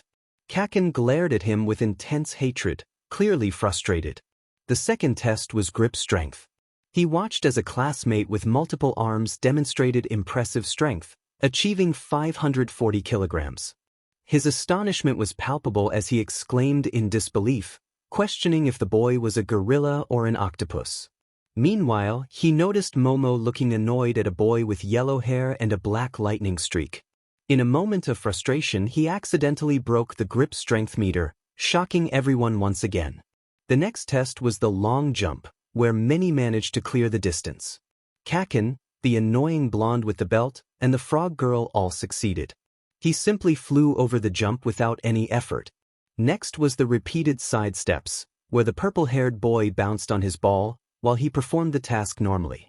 He sensed the teacher's gaze on him, but couldn't decipher the expression on his face. The following test was the ball throw. Uraraka touched the ball, making it float until it disappeared from sight, eventually earning a score of infinity. The class was in disbelief, and the blonde boy marveled at her achievement. Mr. Aizawa then announced that he had come in first place in the entrance exam, even surpassing all Might score. He approached Uraraka, trying to ignore the shocked stares from his classmates. Realizing his chance for a low profile had vanished, he felt a surge of anger. He took the ball, stepped into the circle, and threw it with all his strength, creating a loud sonic boom and a shockwave that nearly knocked everyone off their feet. When the dust settled, he stood in a crater, feeling much better. He asked Mr. Aizawa for his score, and after recovering from his shock, the teacher revealed that he too had scored infinity. The class was rendered speechless, their disbelief palpable. Mr. Aizawa smiled creepily, noting the incredible power he had displayed, similar to his performance in the entrance exam. Kaken, however, looked at him with a mix of shock, disbelief, and anger, emotions swirling within him. Suddenly, Kaken charged at him, hand outstretched, demanding to know how he achieved such power. Mr. Aizawa intervened, his scarf wrapping around Kaken, his eyes glowing red as he restrained him. He remembered that Mr. Aizawa was known for canceling quirks, But since his abilities weren't a quirk, he had to be cautious. Kaken struggled against the restraints, bewildered by their strength. Mr. Izawa explained that they were capture weapons made of carbon fiber, urging Kaken not to make him use his quirk repeatedly. The rest of the class shared his thoughts, recognizing the waste of such an impressive quirk. After releasing Kaken, Mr. Izawa called for the next participant. The remaining tests continued for less than an hour, but he could feel the weight of his classmates' gazes on him, especially Kaken, who did not bother to hide his animosity. Mr. Izawa announced that he would reveal the results, stating that the total would simply be the marks from each test, opting to show the results all at once. Izawa pushed a button, and a hologram appeared, displaying the results along with pictures of each student next to their names. The list included Izuku Midoriya, Momo Yaoyorozu, Shoto Todoroki, Tenya Ida, Katsuki Bakugo, 𝗵𝗃𝗫 Tokoyami, Mizo Shoji, Masahiro Ojiro, Eijiro Kirishima, Mina Ishido, Achiko Uraraka, Koji Koda, Rikido Sato, Tsu Azui, Yuga Oyama, Hantasiro, Denki Kaminari, Kyoka Jiro, Toru Hagakure, and Minoru Mineta. Mineta, with his purple hair, looked on the verge of tears as he realized he was in last place. Izawa then stated that no one was going home, causing everyone to freeze. With a blank smile, he clarified that it was merely a tactic to ensure they all gave their best in the tests. Shocked gasps filled the room, and Momo looked at her classmates as if their confusion was obvious. She pointed out that Izawa's earlier statement should have been seen as a lie if they had thought it through. The others seemed dumbfounded, realizing they had missed the obvious. Izuku wore a serious expression, feeling a skip in his heart when Izawa spoke. He sensed that the teacher's claim of irrational deception was not entirely true. Izawa was genuinely willing to expel someone if they lacked potential. Shiro commented on the nerve-wracking situation, while Kirishima expressed his eagerness to take on any challenge. Katsuki Bakugo merely scoffed and looked away. With his hands in his pockets, Izawa began to walk away, stating that they were done for the day. He mentioned that handouts with the curriculum would be available in the classroom and instructed them to review them upon returning. Izuku sighed, ready to join Momo for the walk back, but Izawa called him over. Izawa requested to speak with Izuku privately, leading him to the principal's office. Inside, Principal Nizu, a unique creature resembling a chimera, sat holding some files. Nizu greeted Izuku, playfully questioning his own identity. Izuku interrupted, identifying Nizu as a chimera due to his quirk, which combined traits from various animals. This revelation left Nizu and Izawa momentarily stunned. Regaining his composure, Nizu expressed surprise at Izuku's insight and invited him to take a seat. Izuku complied, ready to hear their concerns. Nizu got straight to the point, asking why Izuku had not included his quirk name or abilities in his application. Izuku had anticipated this question and had prepared his response. He explained that he preferred not to broadcast his abilities, likening it to making oneself an easy target. He cited Katsuki's explosive quirk as an example, explaining how revealing his own powers could put him at a disadvantage in a fight. Nizu and Izawa listened intently, their expressions revealing their surprise at Izuku's perspective. Izawa seemed to recognize that Izuku was not going to disclose his powers. Nizu thanked Izuku for his explanation and allowed him to return to class. As Izuku left the room, he used his enhanced hearing to catch Nizu instructing Izawa to keep an eye on him, sensing that he was hiding something. After school, Izuku walked out with Momo. They no longer worked part-time at her father's company, but he still paid them the same amount, treating Izuku like family. As they walked and laughed, they looked forward to spending time together, keeping their relationship private for now. They preferred to focus on school rather than draw attention to their budding romance. Suddenly, a hand grabbed Izuku's shoulder. He turned to see Kyoka Jiro, the girl with earphone jacks, standing behind him. She introduced herself and expressed her gratitude for Izuku's help during the entrance exam. Izuku was glad to see she had made it into their class. Jiro then shyly asked if they would like to be friends. Surprised, Izuku glanced at Momo, who smiled and nodded happily. Izuku returned the smile and agreed, and Jiro beamed at their response. She quickly mentioned she had to catch her train before leaving. Izuku and Momo exchanged amused glances, bursting into laughter as they continued on their way. As they heard the honking of a car, they turned to see Momo's butler arriving with the limo. Their ride had arrived. They got into the car, and after putting up the partition and window, they shared a kiss. It was Izuku's first day at UA, and he had managed to pass his tests with flying colors while also making new friends. He felt a sense of curiosity about what his journey as a hero would bring.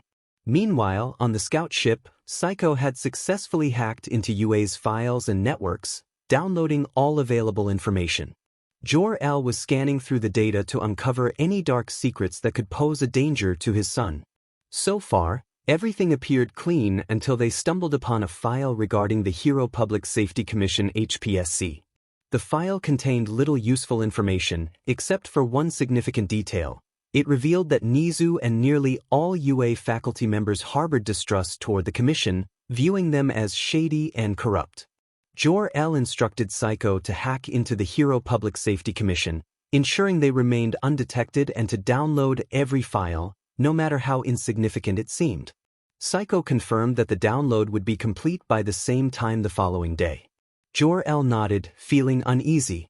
The file detailing UA's distrust reminded him of 𝗧𝗏, who had genuinely believed his actions were justified. 𝗕𝗪𝗪 couldn't shake the feeling that the Hero Commission was involved in something similar.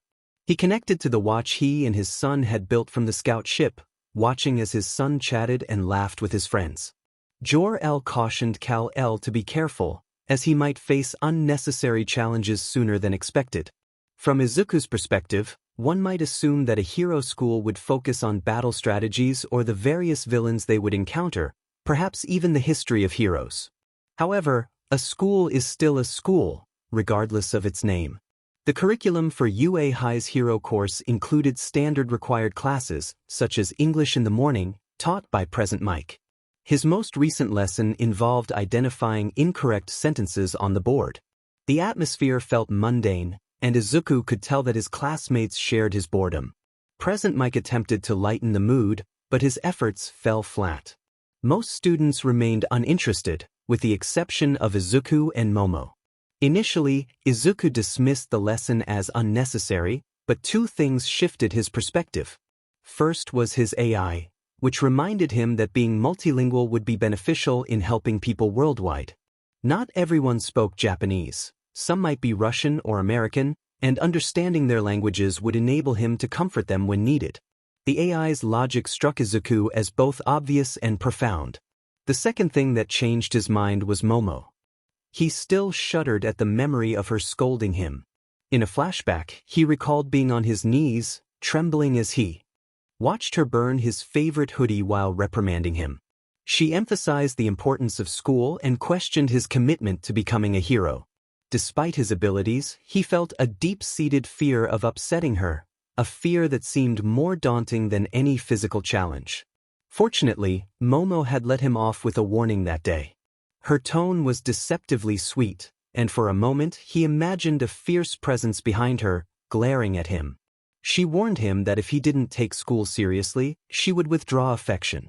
Terrified, he nodded obediently. After that encounter, Izuku took his classes seriously. He mourned the loss of his hoodie, but his sorrow was short-lived as Momo made him a new one, more comfortable and adorned with his Kryptonian family symbol. He admired his reflection in the mirror, wearing the new hoodie and green track bottoms, ready for training with his father. Lunch was held in the main cafeteria, where gourmet food was available at reasonable prices, served by the cook hero, Lunch Rush. As he served their table, Lunch Rush asked if rice was a good comfort food. Izuku, unsure of the answer, decided to consult 𝗧𝗁 for clarification. After scanning the web, 𝗧𝗁 confirmed that rice was indeed considered a comfort food due to its warmth, filling nature, and versatility. With this newfound knowledge, Izuku felt prepared to offer comfort to Momo whenever she needed it. In the afternoon, they gathered for hero basic training, eagerly awaiting their teacher, whose identity remained a mystery. Suddenly, Izuku's super hearing picked up quick footsteps approaching the door. He focused on the entrance, ready to react if necessary, until a familiar voice boomed, announcing their arrival. All Might burst through the door with his signature smile, wearing what Izuku believed to be his Silver Age hero costume. The entrance was anything but ordinary, and his classmates gasped in excitement at the sight of the #1 hero. It was not surprising, given how famous All Might was and the fact that he was literally #1 in the world. Kaminari exclaimed in excitement, recognizing the iconic hero. Kirishima marveled at the fact that All Might was a teacher, while Azui noted that he was wearing his costume from the Silver Age. Ojiro commented on the distinct style of the outfit, feeling a rush of excitement. One student, however, felt differently. He acknowledged All Might as a good hero and a good person, believing the world would be a better place with more individuals like him. Yet, he couldn't shake the memory of how All Might had looked him in the eye and told him he could not be a hero without a quirk. He understood that All Might had been worried, and he could see the guilt in his eyes. It seemed that All Might had thought he was trying to protect him, but the words still stung. He believed that everyone, quirk or no quirk, had the potential to be whoever and whatever they wanted to be. It didn't matter if they weren't as famous or couldn't do what others could, they could still achieve amazing things. This belief was one of the reasons he loved wearing the symbol of the House of L, which represented hope and the fundamental belief in the potential of each person to be a force for good. He didn't care that Momo couldn't fly like he could, that was what planes were for. He didn't mind that she couldn't run as fast as he could, that was what cars and bikes were for. He didn't care that he couldn't create a sword from his body like she could, he would find another way. Just because one person lacked an advantage didn't mean they couldn't succeed, it simply meant they had to work harder. To him, All Might's words undermined everything his family stood for and everything he believed in, making it impossible for him to view All Might in the same light again. To him, All Might was just a stranger who happened to be his teacher, and he would respect him as such. That was why he gave his full attention as All Might approached the podium, just like the rest of the class. All Might announced that he would be their teacher for hero basic training, explaining that they would train in various ways to learn the fundamentals of being a hero. He revealed that they would be doing combat training, which excited Kaken. All Might then pointed to a wall that opened to reveal briefcases with numbers on them, explaining that these were costumes made based on their quirk registrations and requests. The class cheered in excitement, and the student felt a rush of anticipation. He had worn his suit before and flown in it, but this would be the first time he would actually fight in it.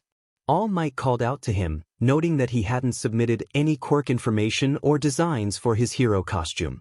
The student was confused, realizing that All Might assumed he had no costume. He clarified that he already had a hero costume ready. The class was shocked by his statement, and All Might quickly regained his composure, apologizing for the assumption and instructing him to put on his hero costume with the rest of the class. After changing, they gathered at ground beta. Instead of joining the others, he found a secluded corner and activated the nanobots on his watch, which began to materialize his suit. He floated above the tunnel, watching All Might, who stood with his hands on his hips, smiling as he waited. Soon, his classmates emerged from the tunnel in their hero costumes, striking cool poses. All Might remarked that clothes make the man and declared that from now on, they were heroes. Class 1A looked impressive in their costumes, and All Might praised them. However, the student felt a moment of uncertainty as he realized he hadn't been mentioned. Momo quickly raised her hand, reminding All Might that he was not yet present. Taking this cue, he floated over, announcing his arrival in his hero costume, his cape billowing in the wind. The class looked at him in awe, and he noticed the admiration in Jiro's eyes, though he ignored the glare from Kaken. All Might complimented him on his impressive entrance and instructed him to join the class for the exercise. He floated down next to Momo, who blushed at his presence. He smirked, teasing her about her reaction. All Might then announced that it was time for combat training. Ida raised his hand, asking if they would be conducting urban battles again. All Might explained that they were moving 2 steps ahead, noting that while most villain fights occurred outside, a significant number of dangerous villains appeared indoors at a much higher rate. Imprisonment, house arrest, backroom deals. This society filled with heroes had its truly intelligent villains hiding in the shadows. The class was to be divided into villains and heroes, engaging in indoor battles of 2 against 2. Azui tilted her head, questioning the lack of basic training. All Might explained that this was a real battle meant to teach them the fundamentals, emphasizing that there would be no robots to destroy this time. Questions began to fly. Momo asked how wins and losses would be determined, while Kaken wondered if they could still fight. Uraraka inquired about the potential punishment, and Ida asked how they would be divided into teams. Aoyama commented on the absurdity of the situation, prompting a moment of confusion among the students. All Might, clearly overwhelmed by the barrage of questions, took a deep breath and assured them he would answer everything. To their surprise, he pulled out a script, revealing that he had planned this scenario. He explained that the villains had hidden a nuclear weapon in their hideout, and the heroes needed to either capture the villains or retrieve the weapon before time ran out. The villains, on the other hand, had to protect the weapon or defeat the heroes. All Might then held up a yellow box, stating that teams and opponents would be determined by drawing lots. Ida questioned the randomness of the selection, but Izuku explained that professionals often had to create makeshift teams, which was likely the principle at play here. After drawing lots, the teams were established. Team A consisted of Izuku Midoriya and Uraraka, Team B was Todoroki and Shoji, Team C was Momo and Mineta, Team D was Kaken and Ida, Team E was Ishido and Aoyama, Team F was Koda and Sato, Team G was Kaminari and Jiro, Team H was Azui and Tokoyami, Team I was Ojiro and Hagakure, and Team J was Siro and Kirishima. Uraraka approached Izuku with a bright smile, expressing her excitement for their partnership. She referred to him as Deku, a name that Kaken had used on their first day of school, which Izuku explained was an insult created by Kaken to imply he was useless. Uraraka froze, realizing her mistake, and apologized, explaining that she thought it sounded like Dikairu, meaning you can do it. Izuku was surprised by her interpretation, which made him reconsider the name. He smiled warmly at her, inviting her to call him Deku if she wished. As All Might prepared to announce the first teams to fight, he reached into two boxes labeled heroes and villains. He pulled out two balls, one marked with a D, and the other with an N. Izuku internally groaned at the thought of facing Kaken, rolling his eyes at his luck. All Might declared that Team A would be the heroes and Team D would be the villains, instructing everyone else to proceed to the monitor rooms. The class responded in unison and began walking away. Momo approached Izuku, accompanied by Jiro, who playfully punched his shoulder. Momo held Izuku's hands affectionately and wished him good luck before they walked off. Izuku smiled at them, but his expression quickly turned serious as he sensed Kaken's glare. He met Kaken's intense gaze without flinching, causing Kaken to appear momentarily stunned before his anger returned. All Might instructed the villain team to enter first and set up, assuring them that the heroes would break in within 5 minutes. Before they went in, All Might offered advice, encouraging them to think like real villains and to give it their all, reminding them that he would intervene if things got out of hand. The villain team nodded and entered the building. Izuku felt a strange mix of emotions. He had never wanted to hurt anyone, yet he found himself wanting to confront Kaken. Shaking off those thoughts, he focused on the task at hand. For the next 5 minutes, he and Uraraka strategized. She noted the difficulty of memorizing the building's floor plan, to which Izuku replied that it would be worth it for their planning. Uraraka remarked on how All Might was just like he appeared on television, and Izuku agreed, noting that the threat of expulsion seemed to be a unique aspect of Mr. Aizawa's teaching style. He cautioned Uraraka that they couldn't afford to relax. Kaken's hot temper would likely lead him to target Izuku, leaving Ida to defend the weapon. Using his X-ray vision, Izuku located the bomb on the top floor and explained the layout of the building to Uraraka. He advised her to stay out of sight and either touch the bomb or Kaken first. Uraraka listened intently, nodding with determination as she prepared for the challenge ahead. Isn't he the one who makes fun of you? That's right, and unfortunately he has the skill to back up anything he says. He's fast, strong, his quirk is versatile, and he worked really hard to reach the level he's at now. However, I'm not losing to him again. Our fight is necessary. Uraraka looked at the seriousness on my face before smiling. So it's a fated battle between rivals. Is that what we are really? I wondered. I shrugged, about to say more, when suddenly we heard an announcement over the loudspeakers. Now, let's start the indoor person-to-person combat training between Team A and Team D. 𝗬𝗏𝗏 and I exchanged glances and nodded before heading into the building to initiate our plan. Meanwhile, in the observation room, All Might stood at the front of the class, everyone staring at the giant holographic screen displaying multiple camera angles in the building to show as much as possible. Alright, everyone, you should all think as well. Young Midoriya, you didn't put a quirk name or abilities on your register, meaning your quirk is a mystery to all of UA. I'm curious as to why you did so, and I will find out. For now, I will grade you like I would any other student. I don't play favorites when it comes to teaching, he thought with his usual heroic smile. Izuku and 𝗬𝗏𝗏 climbed through a window, successfully infiltrating the building. 𝗬𝗏𝗏 noted their success, while Izuku warned her to be careful of the many blind spots. Suddenly, a warning from Psycho interrupted his thoughts. The AI informed him that his BLD pressure was rising and that he was angry. Izuku furrowed his brows. Angry? Was that really the emotion he was feeling? At first, he hadn't felt much when the teams or his match with Bakugo was announced, but then he started to remember how close he and Bakugo had been. If someone had asked him back then, he would have proudly declared them brothers in everything but BLD. But Bakugo had ruined that. He had hurt Izuku and others for a reason as trivial as not having a quirk. It annoyed Izuku, sure, but he had never felt angry about it. Disappointed? Absolutely. So, definitely. But angry? No, he didn't think so. Izuku had built Psycho with 𝗬𝗏𝗏 to never be wrong. The Kryptonian technology, combined with Izuku and 𝗬𝗏𝗏's brilliant minds, ensured that Psycho was a perfect AI, incapable of rebellion and designed to love and care for its MSTR. Its scans could never be wrong, and its warning had come from genuine concern, which Izuku unfortunately ignored.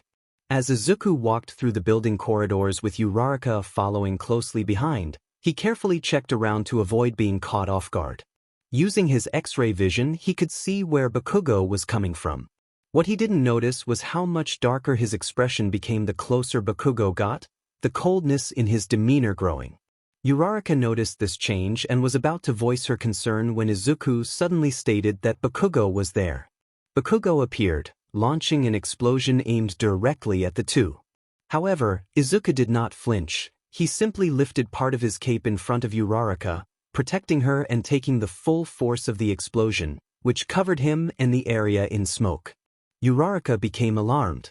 In the observation room, Kirishima remarked that Bakugo's surprise attack wasn't fair, while All Might pointed out that a surprise attack was a valid strategy in a real battle. Mina expressed concern for Midoriya, wondering if he was okay. Kaminari then noticed something and called attention to it. In the fight, Bakugo taunted Izuku, demanding he do better. However, his words were cut off when the smoke cleared, revealing Izuku perfectly unharmed, not even a scratch on his body or his suit. Yet, Izuku was uncharacteristically silent. His hair covered his eyes, and he stood perfectly still, like a statue, but something felt off. 𝗬𝗏𝗏 sensed it and so did Bakugo. It was like standing in a glacier. Izuku remained silent. Bakugo shook off the uneasy feeling and charged forward, his rage overpowering any other emotions. He declared that he wouldn't hurt Izuku so badly that they would have to stop the fight, just close. Bakugo lunged, ready to unleash another explosion, but Izuku simply lifted one hand, grabbing Bakugo's hand effortlessly and throwing him across the room, making him slam into the wall with a loud thud. 𝗬𝗏𝗏 smiled for a moment at the sight, but her smile froze when she saw Izuku's face. Normally he appeared confident, calm, and sometimes even detached, bordering on boredom. But now he seemed pained, hurt, and most of all angry. Bakugo grunted as he stood up, fighting through the pain. He threatened Izuku, but his sentence was cut short when he saw the look in Izuku's eyes. In that moment, a deep chill ran down his spine. It was a bone-chilling fear, something he had never experienced before. Izuku's eyes glowed a deep red, filled with coldness, and he regarded Bakugo with such intensity that it felt as if he viewed him as nothing more than a nuisance. Izuku began to walk toward Bakugo, his voice calm yet filled with rage. He remarked that Bakugo loved to talk but was still predictable. He instructed 𝗬𝗏𝗏 to follow the plan and leave, which she did, running off while Izuku's attention remained fixed on Bakugo.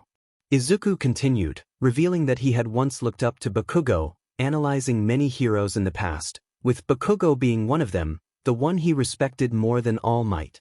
Until Bakugo had ruined that. Bakugo's eyes widened as he listened, but his anger clouded his ability to fully register Izuku's words. Unbeknownst to Izuku, Psycho was right. He was angry. Angry that Bakugo had betrayed him all those years ago, angry that Bakugo had hurt him and others, angry at himself for being weak, and angry that Bakugo still showed no remorse for his actions. Most of all, he was angry at the part of himself that still saw Bakugo as a brother, that still hoped for a return to how things used to be, and that hoped Bakugo would see him as a hero. These emotions drove Izuku now, though he remained unaware of them. Whatever, he thought, the past is insignificant.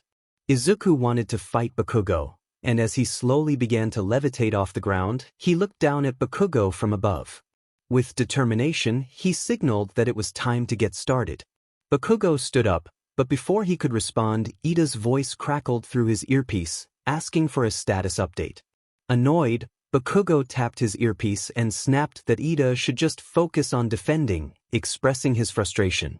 Ida insisted he wasn't asking about Bakugo's feelings, but before he could say more, Bakugo muted the earpiece, leaving Ida talking to himself.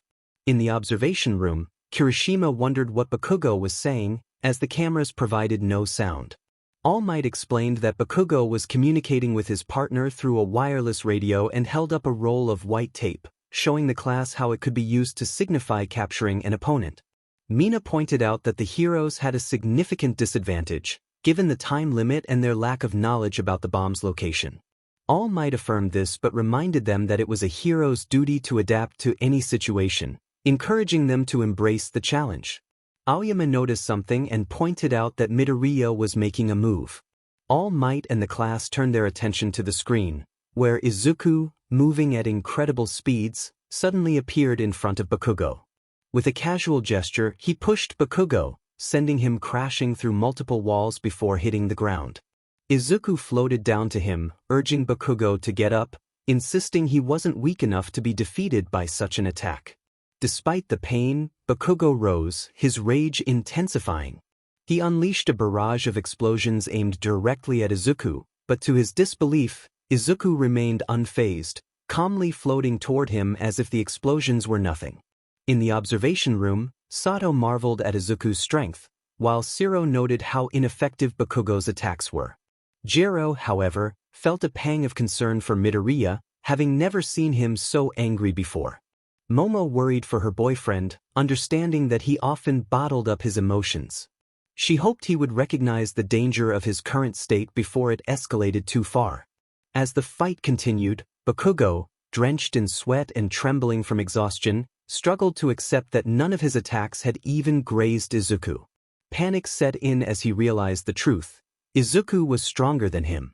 Overwhelmed by rage, Bakugo shouted accusations at Izuku, questioning whether he had been tricked all along and if he thought that made him superior.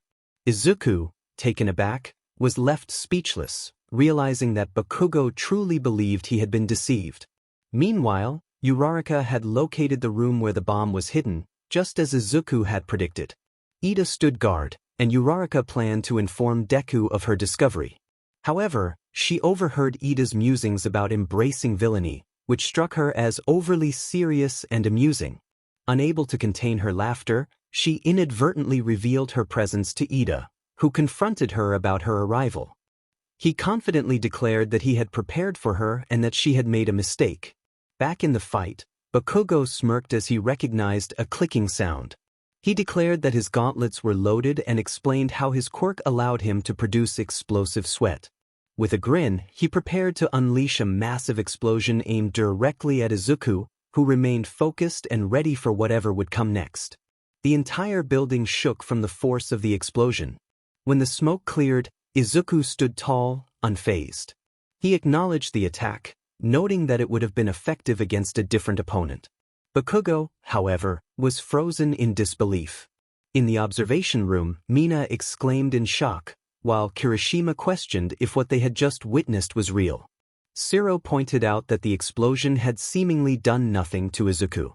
Momo, though aware of her boyfriend's strength, felt a wave of concern wash over her as she watched him endure such a powerful attack. Thankfully, her worries were unfounded. All Might, shaken and astonished, reflected on how even in his prime, he would not have been able to withstand such an assault without sustaining injuries. The fact that Izuku emerged unscathed left him questioning the extent of Izuku's power. During the fight, Uraraka's worried voice came through Izuku's comms, asking if he was alright. He reassured her that he was fine. Meanwhile, Bakugo was trembling with a mix of rage, fear, and shock. He struggled to contain the whirlwind of emotions within him, grappling with the realization that the nerd he had always considered weak was now a formidable opponent. The anger only intensified as he confronted Izuku, questioning whether he had underestimated him all along. Izuku's bitter smile revealed the pain of realization. He had hoped that the brotherly bond they once shared still existed beneath Bakugo's arrogance, but now he understood that Bakugo had never seen him as an equal. Instead, he had viewed Izuku as an annoyance. This revelation struck Izuku deeply, causing his emotions to shift from rage and hope to profound pain. Tears welled in his eyes as he recognized that the brother he once believed in was a figment of his imagination. Yet, this clarity brought a sense of indifference. He now viewed Bakugo as someone he once knew, a classmate rather than a brother. Wiping his tears, Izuku spoke with a bitter smile, acknowledging Bakugo's belief. In an instant, he appeared behind Bakugo and delivered a swift blow that knocked him out cold. As he secured Bakugo with capture tape, the announcement echoed through the arena. Katsuki Bakugo had been captured, leaving one villain remaining. Using his X-ray vision, Izuku located Uraraka, who was trapped in a room with Ida. Clearly, the stealth part of their plan had failed, as Ida was zooming around the room, preventing her from getting close to the bomb. Izuku, now free from emotional distractions, devised a new plan. He tapped his earpiece to communicate with Uraraka, instructing her to prepare for his signal. As he counted down, he flew upward, ready to break the floor beneath them. When he reached the right moment, he unleashed a powerful punch that shattered the floor, creating a rush of wind that surged upward. The glass shattered, and Uraraka seized her chance. With Izuku's cue, she activated her quirk and leaped toward the bomb, quickly deactivating her quirk midair to grab it. With the bomb in her grasp, Uraraka declared her success just as the building stopped shaking. Ida, finally able to regain his footing, looked on in shock, realizing he had failed. Izuku flew into the room, smiling at Uraraka's triumph and confirming their mission was accomplished. In the observation room, the class watched in disbelief, some with mouths agape, others with serious expressions. All Might raised the microphone to announce that the hero team had won. The silence that followed was palpable until Kaminari broke it, expressing his astonishment at Izuku's unscathed condition, while Uraraka lay exhausted on the ground and Bakugo remained unconscious. Momo looked at Izuku with pride, recognizing the emotional turmoil he had faced. She could sense the betrayal and hurt within him, but also the hope that a part of Bakugo still existed. Yet, Izuku had come to terms with the reality that the brother he once knew was gone, bringing him a sense of closure. He had not let his emotions overwhelm him. Instead, he had grown stronger mentally. Momo congratulated Izuku, and All Might made his way toward the building, bringing a stretcher robot for Bakugo. As he glanced at Izuku, he couldn't help but wonder who this young hero truly was. The display of power Izuku showed that day exceeded All Might's expectations. From Aizawa's explanation during the physical tests, it became clear that Izuku had been holding back the entire time. The thought caused sweat to bead on All Might's forehead. In the medical wing, Bakugo regained consciousness about 10 minutes after being knocked out, feeling a sharp pain in his neck from the impact. His body trembled as he looked at his right hand, which shook violently. Disbelief washed over his face, and his breathing became heavy, bordering on hyperventilation. Terrifying thoughts raced through his mind. He realized that Izuku had predicted his moves yet still allowed him to strike. Bakugo had thrown everything he had at Izuku, but it seemed to have no effect. The realization that Izuku could defeat him even in an all-out fight terrified him. Suddenly, A comforting hand rested on his shoulder, allowing him to breathe again. He turned to see All Might standing there. All Might expressed his relief at seeing Bakugo awake and urged him to join him for a review of the results. He emphasized that reflecting on experiences, whether winning or losing, is an essential part of life. Still dazed, Bakugo nodded and followed All Might back to the observation room. From Izuku's perspective, he felt a sense of shame. He had trained to keep his emotions in check, yet he had let them get the better of him. He came to understand that the brother he had once considered didn't truly exist. If he had, he would have known that Izuku looked up to him. The realization that he was seen as an obstacle rather than a source of support hurt more than he anticipated, but it also helped him sort through his feelings. Saiko's worried voice broke through his thoughts, alerting him to his rising emotions. He regretted not paying attention to the warning, wondering if he and Uraraka could have strategized better or if he could have avoided wasting time with Bakugo. Regardless, he acknowledged that he had learned from the experience. Izuku reassured Saiko that he was fine, grateful for the warning and apologizing for not listening. He then made his way to the observation room, where All Might awaited him along with the rest of the class, including a surprisingly silent Bakugo, who had his head down. Momo approached Izuku, cupping his cheek with her hand, and asked if he was okay. He smiled gently at her and expressed that he felt much lighter than before, thanking her for her concern. Momo blushed and smiled brightly before turning to All Might, who was explaining the results of the match. All Might revealed that the MVP of the match was actually young Iida, surprising everyone. Momo raised her hand, ready to explain why, and Izuku braced himself for her brilliance. Kirishima, curious, asked what was wrong, and Izuku noted that Momo was about to impress everyone with her analysis. Momo explained that Iida had adapted best to the training context. She pointed out that Bakugo had acted out of personal grudge against Izuku, which led to reckless decisions, such as launching a large-scale attack indoors. She also noted that Izuku's plan had been rash and could have resulted in serious consequences. Both Bakugo and Izuku had let their emotions cloud their judgment, wasting valuable time that could have been used to assist their teammates. Uraraka's reckless actions in the final moments further emphasized the need for caution. Izuku stared in awe at Momo's perfect analysis, knowing her brilliance well. He teased her about her cuteness when she was being smart, causing her to blush and bury her face in his chest, while Mina gasped in delight at the sight. All Might then announced a change of location for the next match, encouraging everyone to reflect on their previous discussions. Izuku stood next to Momo, observing the remaining matches. Ignoring Bakugo felt easier now. He no longer felt the racing of his heart when Bakugo was near. As he watched the matches unfold, Todoroki's powerful quirk caught his attention, along with Momo's impressive performance. He also noticed Mineta peeping at Momo, which irritated him. Once all the battle training concluded, All Might congratulated everyone for their efforts, noting that there were no major injuries and that everyone took the training seriously. It was a successful first training event. Class 1A felt a bit anticlimactic as All Might informed them they were free to have proper classes. He mentioned needing to finish some paperwork before quickly leaving the room.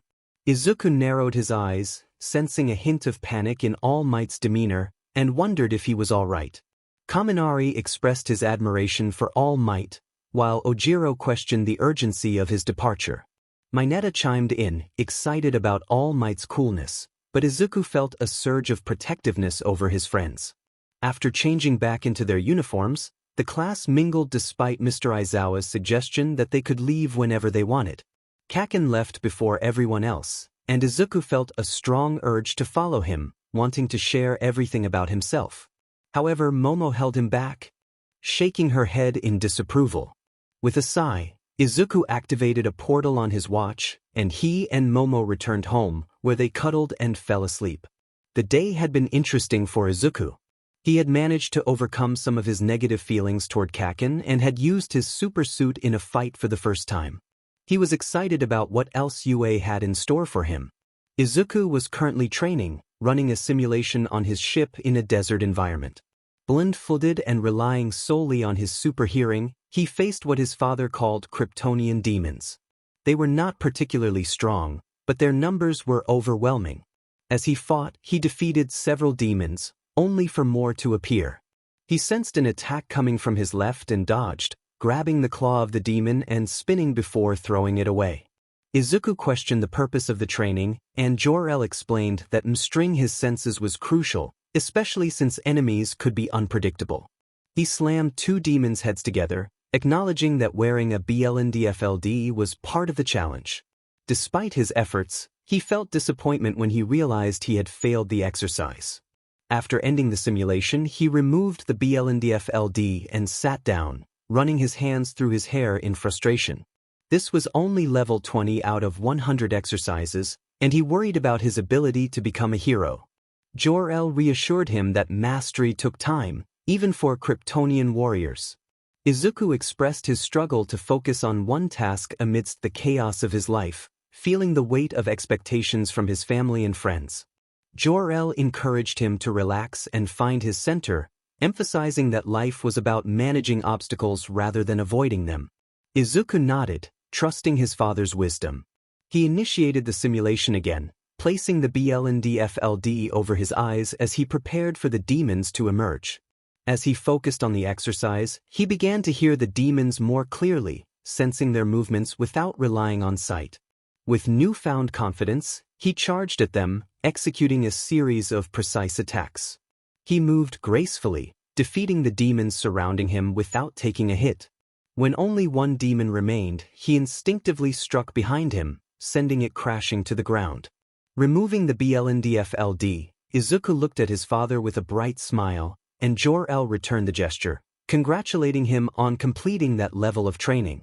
When he returned, they would begin level. Izuku felt confused by that statement and wondered what his father meant by, "When I return." Why not start now? Psycho, perched on his arm, reminded him that he had 16 minutes and 12 seconds before school started. He froze, finally remembering that he attended school. Quickly, he opened a portal to his house, bidding farewell to his father. He took 10 minutes to shower and 2 minutes to get dressed. He regretted not using his super speed to get dressed, as he only remembered after he was already in his uniform. With 4 minutes to spare, he opened a portal to the gate of UA, where a large crowd of people with cameras and microphones awaited him. It was clear why they were there. The news of All Might being hired as a teacher at UA had surprised the entire nation, and the media had descended on the school, hounding it for days. Everyone knew about it, and the commitment of the media to pursue a single comment from him was quite concerning. The UA barrier was up, indicating that someone had attempted to enter the school. If anyone tried to get in without a pass or student ID, the security system would activate. Sensors were built all over the school for protection against any villain foolish enough to attack. Now in class with the others, Izuku arrived just 1 minute before it started. He had cut it pretty close, but thankfully he made it in time. Momo, noticing his late arrival, asked him what had happened, as he was usually earlier. Feeling a bit embarrassed at being called out by his girlfriend, he rubbed the back of his head and explained that he had been training with his father and lost track of time. However, he managed to reach the next level of his training. Momo shook her head and kissed him on the cheek, reminding him to manage his time better next time. He nodded and affectionately ruffled her hair, causing her to giggle and swat his hand away. 𝗎𝗪, sitting nearby and playing with her earphone jacks, teased him about making single people feel lonely. Izuku shot back a playful retort, and 𝗎𝗪 rolled her eyes, smirking as she gave him a playful gesture before heading to her seat. Ever since they became friends, it felt like it was her mission to annoy him, and it was working. Momo and 𝗎𝗪 loved discussing their girl talk, which Izuku didn't particularly care for. However, he enjoyed their playful banter, especially with 𝗎𝗪, who had learned the hard way not to physically challenge him after a failed punch left her with a bruised hand. Now, she settled for getting under his skin, which was annoyingly effective. Finally, Mr. Aizawa entered the classroom and placed a tablet on the podium.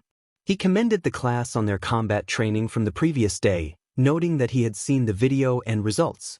He acknowledged Bakugo's talent, advising him not to act like a brat. Bakugo grunted in response, looking away but nodding, having resolved whatever internal conflict he had been facing. Mr. Izawa then turned his attention to Izuku, recognizing his potential and well-thought-out plan but reminding him not to let his emotions cloud his judgment. Izuku nodded in understanding. Mr. Izawa then shifted to homeroom business, apologizing for the late notice. The class collectively held their breath, sensing their nervousness about what was coming next. Most likely, they were worried about another surprise test like on the first day of school, but Izuku doubted it would be that concerning. Mr. Izawa announced they would be deciding on a class representative. The class let out sighs of relief, realizing it was just a normal school activity. Izuku felt confident that even if it were a special test, he could handle it when the time came. Kirishima eagerly declared his longing to be class representative, followed by Kaminari and Jiro, who also expressed interest. Izuku looked at Jiro in surprise when she flashed him an evil smirk, sending a chill down his spine. He silently hoped that anyone but her would be chosen. Aoyama and Ishido also threw their hats in the ring, while Mineta made a rather questionable manifesto about girls' skirts. Bakugo shouted his own longing to take on the role. From what Izuku had learned about public schools, the role of class president was not just a daily duty, it was a chance to practice being a top hero by leading a group. He was fine with anyone being the leader, as long as it wasn't him or Jiro. He preferred to avoid leadership unless absolutely necessary, especially with Jiro, as he could only imagine the chaos that would ensue if she gained power over him. Ida called for silence, straightening his glasses as he explained that the role required serious responsibility and trust.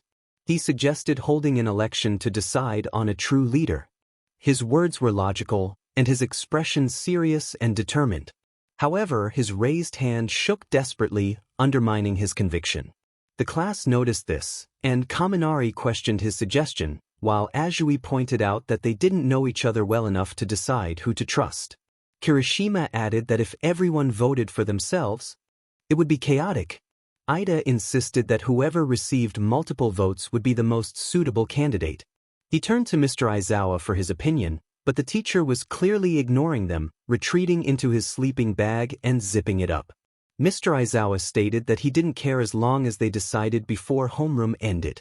Then he fell asleep instantly, leaving the class in disbelief at his ability to do so. They all decided to vote, and somehow, Izuku ended up with 4 votes while Momo received 3. He was puzzled about how this happened. Kaken questioned who had voted for him, and Siro remarked that it was better than voting for Kaken. Izuku glanced over to see Uraraka whistling quietly to herself, realizing she was one of the people who had voted for him. Ida was trembling with frustration, clearly upset that he received no votes when the voting system had been his idea. He wondered why he hadn't just voted for himself.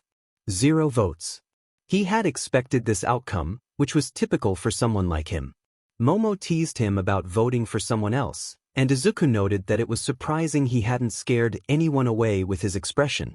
As they entered the cafeteria, Izuku, Momo, and Jiro noticed a large group of people gathered. Jiro remarked on the crowd, and Momo explained that everyone from the hero, management, and support courses met in the same place. Izuku took the opportunity to tease Jiro, which earned him a glare from her. Momo intervened, playfully chastising them for their antics, and they all settled down to eat. As they ate, the reality of Izuku's new role as class representative weighed on him. He mentally prepared for the extra work ahead. Momo reassured him, highlighting his courage and judgment, which made him a great leader. Izuku expressed his wish that someone else could take on the role, and Jiro jokingly asked if he would have preferred her as class rep.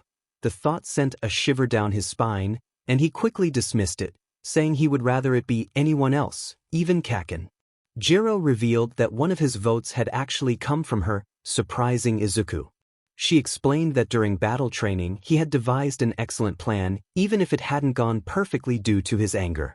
She had seen his potential as a hero from the moment he saved her during the entrance exam. Her words filled him with warmth and happiness, and he thanked her. Jiro's teasing smile returned, calling him mophead, which prompted a playful response from him. Suddenly, the alarm blared, announcing a level 3 security breach, prompting students to evacuate. Izuku quickly asked Saiko for clarification, learning that it meant someone was trespassing. Jiro covered her ears from the loud noise, and Izuku helped her before turning to Momo, instructing her to look out the window to see who was outside. Momo reported that it was just the press, which relieved Izuku. Using his super hearing, he picked up the chaos around them, realizing there was no villain present. He needed to calm everyone down but couldn't leave Jiro behind. An idea struck him, and he instructed Momo to help Jiro cover her ears.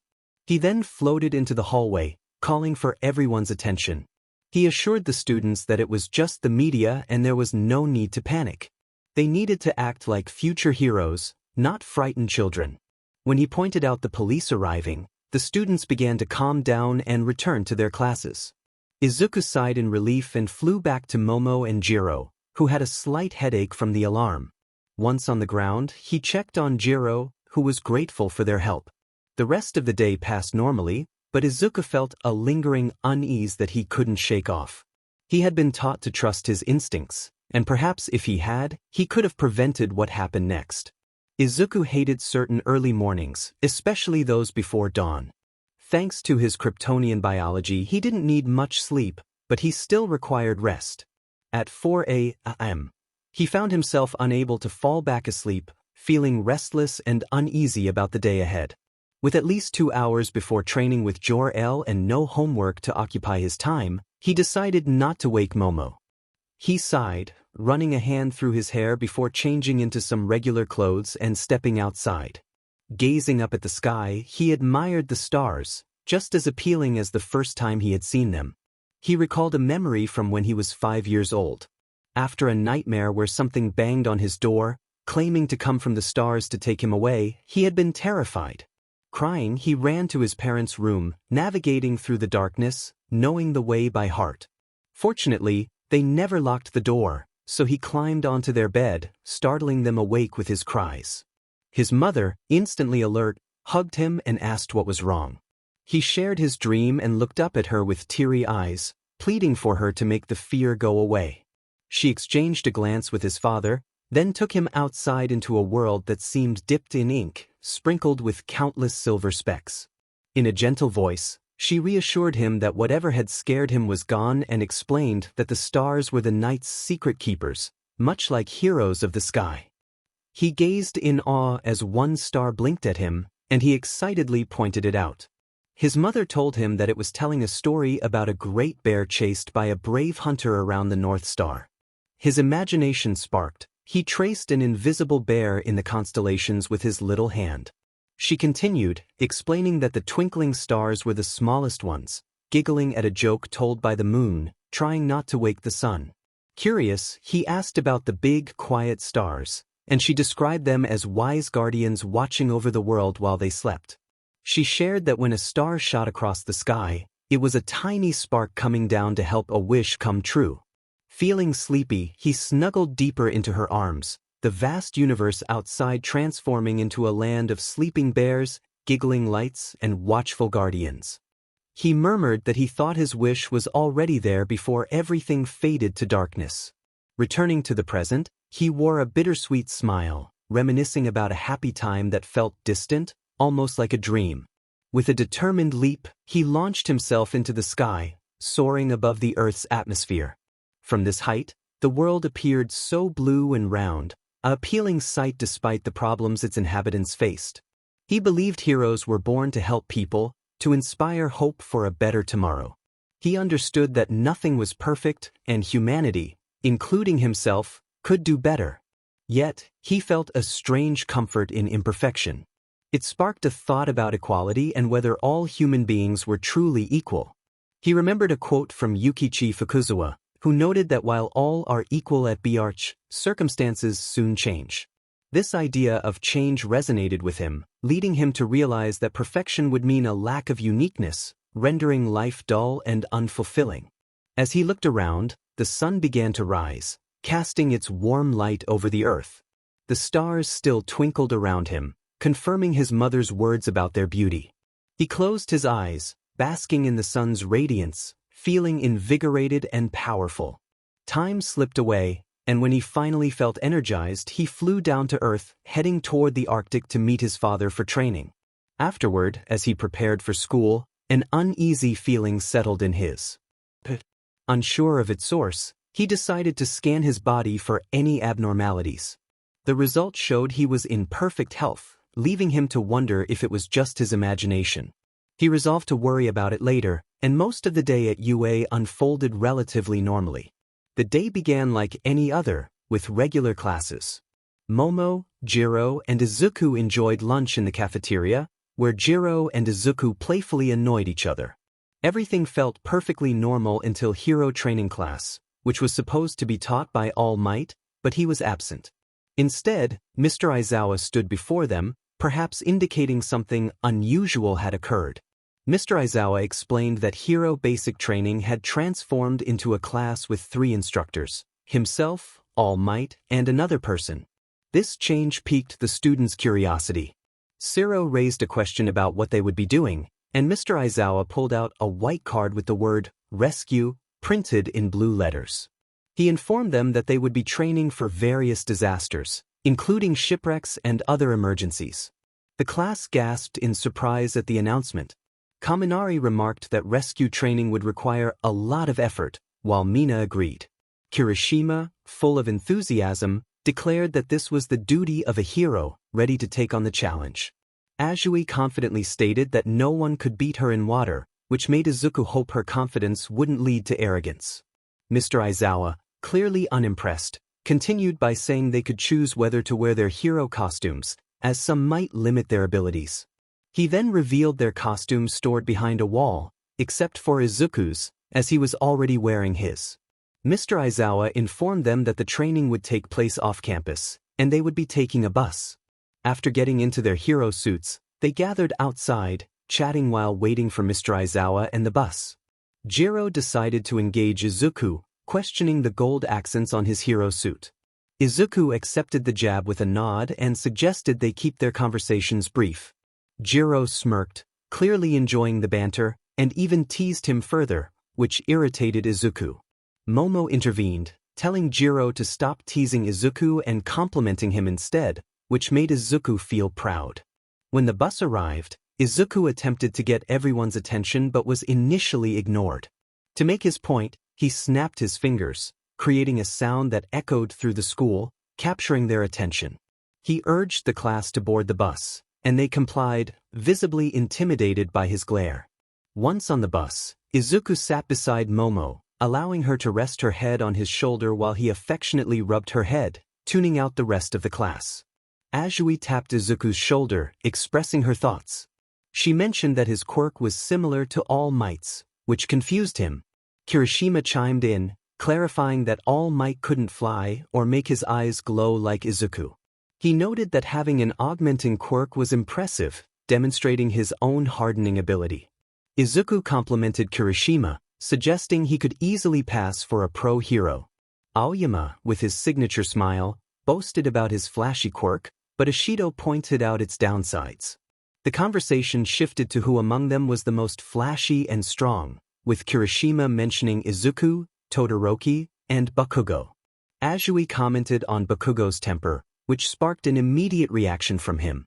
He stood up, ready to confront her, while Kaminari teased that everyone already knew Bakugo's personality was less than pleasant.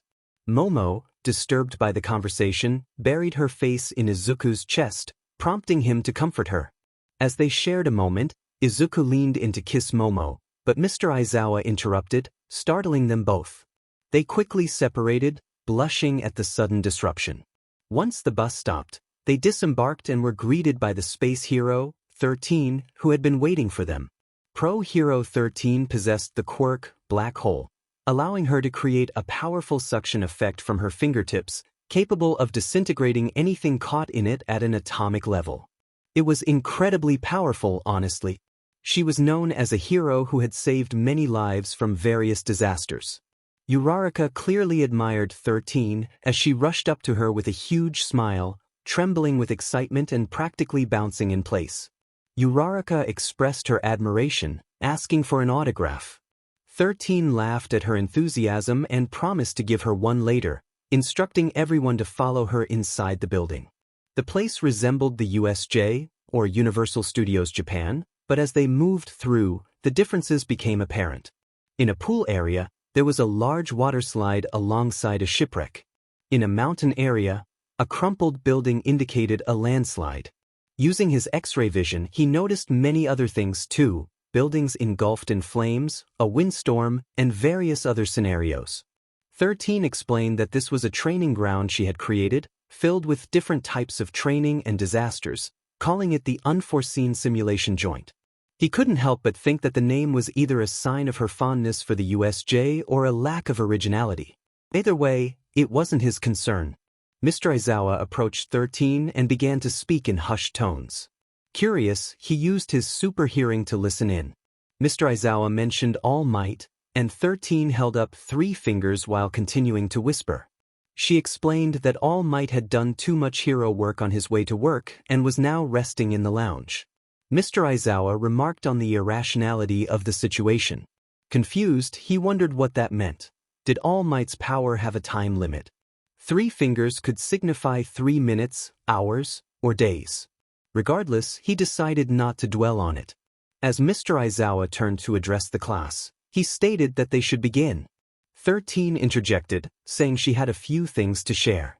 The number of things she mentioned kept increasing, which left him puzzled. Eventually, she revealed that her quirk was a black hole, capable of skinning up anything and turning it into dust. Uraraka nodded enthusiastically, acknowledging 𝗬𝗏's heroic use of her quirk to save lives. 𝗬𝗏 cautioned that while her power could save, it could also kill easily, and she reminded them that many quirks had the potential for harm. He reflected on this, realizing that many of their quirks could be dangerous. Kirishima could pierce through someone with his hardened hand, Todoroki could freeze someone, and even he could cause serious harm with his heat vision or freeze breath. This was why he trained, to control his strength and use it responsibly. 𝗬𝗏 emphasized that in their superhuman society, quirks were regulated, but many could still lead to fatal outcomes with a single misstep. She hoped they would all leave with the understanding that their powers were meant to help others, not harm them. The class erupted in cheers for her, and he smiled, recognizing 𝗬𝗏's good nature. However, something felt off, and he frowned in confusion. Tuning out the cheers, he focused on a sound that resembled swirling wind and electricity. Turning toward the source, he saw the lights flicker and then shut off as a purple portal opened. The unease he had felt earlier intensified.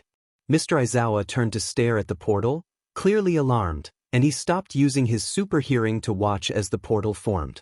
A head with glowing yellow eyes emerged, followed by a pale hand reaching out. The figure that stepped through had white hands covering its body, and one eye glinted with malice. Mr. Izuku ordered everyone to gather together and not move, instructing 𝗬𝗏 to protect the students. His tone conveyed urgency, indicating that this was not part of their training. Kirishima noticed the portal and asked what was happening, while others began to realize the gravity of the situation. Mr. Izuku warned them that these were villains, and shock spread through the group. The final figure to emerge was a giant, muscular bird-like creature, radiating an overwhelming power reminiscent of All Might. This was not good. He overheard a conversation among the villains, who expressed frustration over All Might's absence and suggested that they might resort to harming students to draw him out.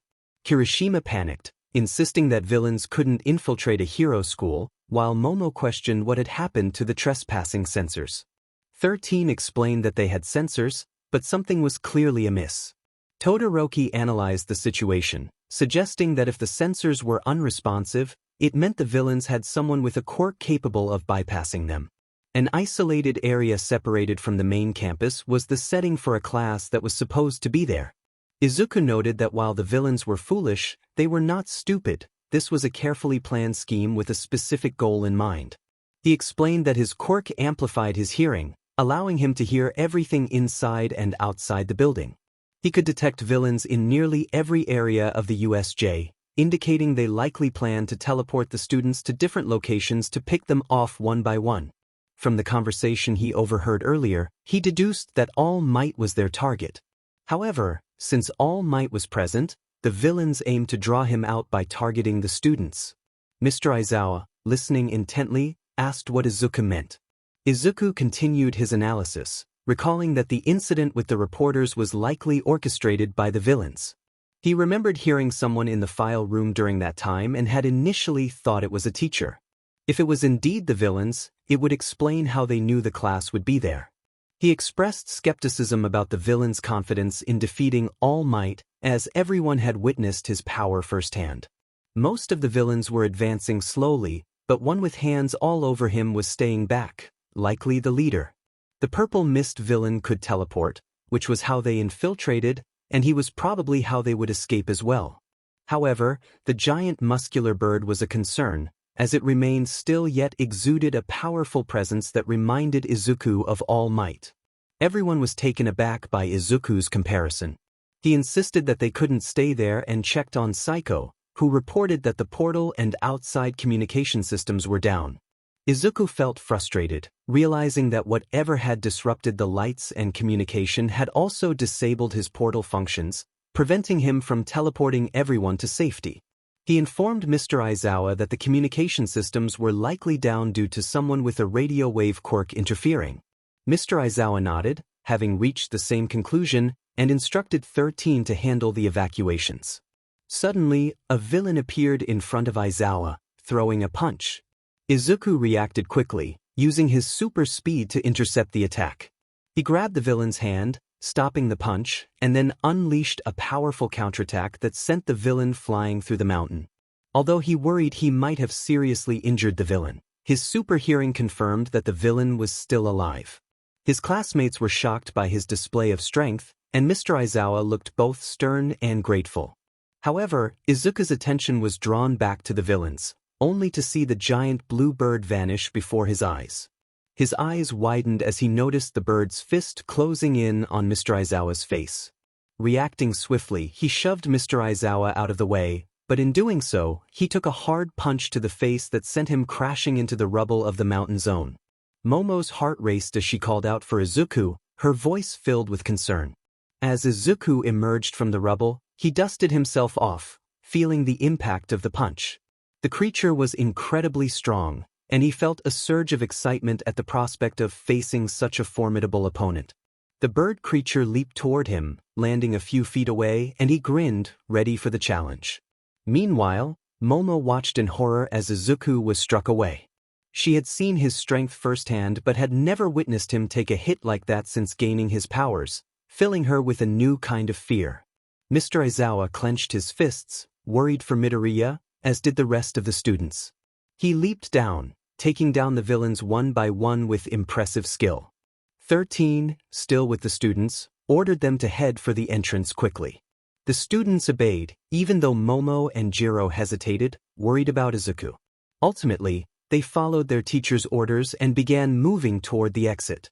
However, before they could get far, a purple portal appeared in front of them, and the smoke villain materialized, blocking their path. The villain declared that he would not allow them to pass. 13 quickly positioned herself in front of the students, determined to protect them as the smoke villain introduced himself as Kurogyri and revealed their intention to confront All Might.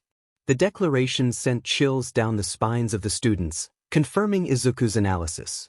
Kurogyri mentioned that All Might was supposed to be there and questioned if there had been a change in his schedule. He then stated that his job was to scatter them and torture them. As Kurogyri's smoke body began to envelop the class, they braced themselves against the pressure. Some students were warped to different locations, including Azui and Mineta, who found themselves in the shipwreck zone. Fortunately, Azui's skills in the water allowed her to save Mineta, and they managed to board a ship in the area. However, the ship was surrounded by villains. In the landslide zone, Todoroki was sent there, but he remained perfectly fine. He quickly froze the floor, trapping all the villains around him in ice in an instant. He looked at the immobilized villains and thought it was pathetic for them to lose against a single child. In the collapse zone, Bakugo and Kirishima were warped in, both surrounded yet effortlessly fighting and defeating villains. In the mountain zone, Momo, Jiro, and Kaminari found themselves surrounded by villains. Momo created a sword for Jiro and a stall for herself. In the fire zone, Ojiro stood in a martial arts stance, ready to face the multiple villains in his way. In the squall zone, Koda and Tokoyami stood back to back as villains surrounded them. Midoriya was engaged in a fierce battle with a giant muscular bird villain, their blows so powerful that everyone in each area could feel the effects, resembling mini earthquakes. The rest of the students stood behind 𝗬𝗏, who protectively faced off against 𝗬𝗁𝗫. Shoji, using his quirk, listened for the rest of his classmates. Ida asked Shoji if everyone was accounted for, to which Shoji replied that they were all scattered but still inside the building. The students sighed in relief before focusing their attention back on 𝗬𝗁𝗫. 𝗬𝗏 entrusted a critical task to Ida, instructing him to run back to the school and inform them about the situation. The alarms weren't sounding and their phones had no signal.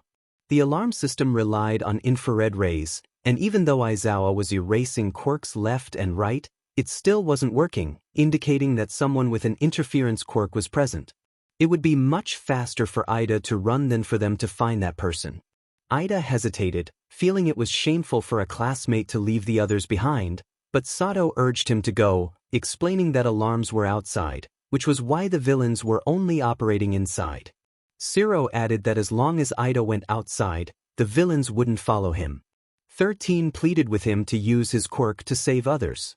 Uraraka, who had been trembling, steeled herself and assured Ida that they would support him. With renewed determination, Ida activated his quirk and got into a running stance. 𝗬𝗁𝗫 taunted them, questioning their decision to reveal their plan in front of the enemy. He launched smoke at Ida, but 𝗬𝗏 lifted her finger and explained that they did it because it wouldn't matter if they were discovered. She activated her quirk, slowly skinning 𝗬𝗁𝗫's quirk into a powerful black hole, making it difficult for him to escape. In the landslide zone, Todoroki sighed, his breath forming icy mist.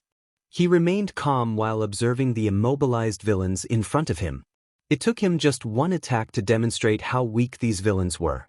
He walked past them, initially thinking they had gathered their elite to overpower him, but upon closer inspection, he realized they were merely pawns, a group of ragtag thugs. Only a few villains seemed dangerous, one of which was the creature that had launched Midoriya. Todoroki pondered whether they planned to use that creature to take him out. He looked at one of the frozen villains coldly and remarked that at this rate, their cells would freeze and they would slowly perish. He expressed his longing to be a hero and avoid cruelty if possible, but if not, he would have to proceed. He then asked the villain what their plan was.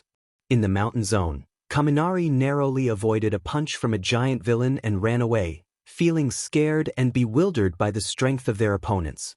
Jiro, blocking an attack with her sword, managed to push the villain away and urged Kaminari to focus.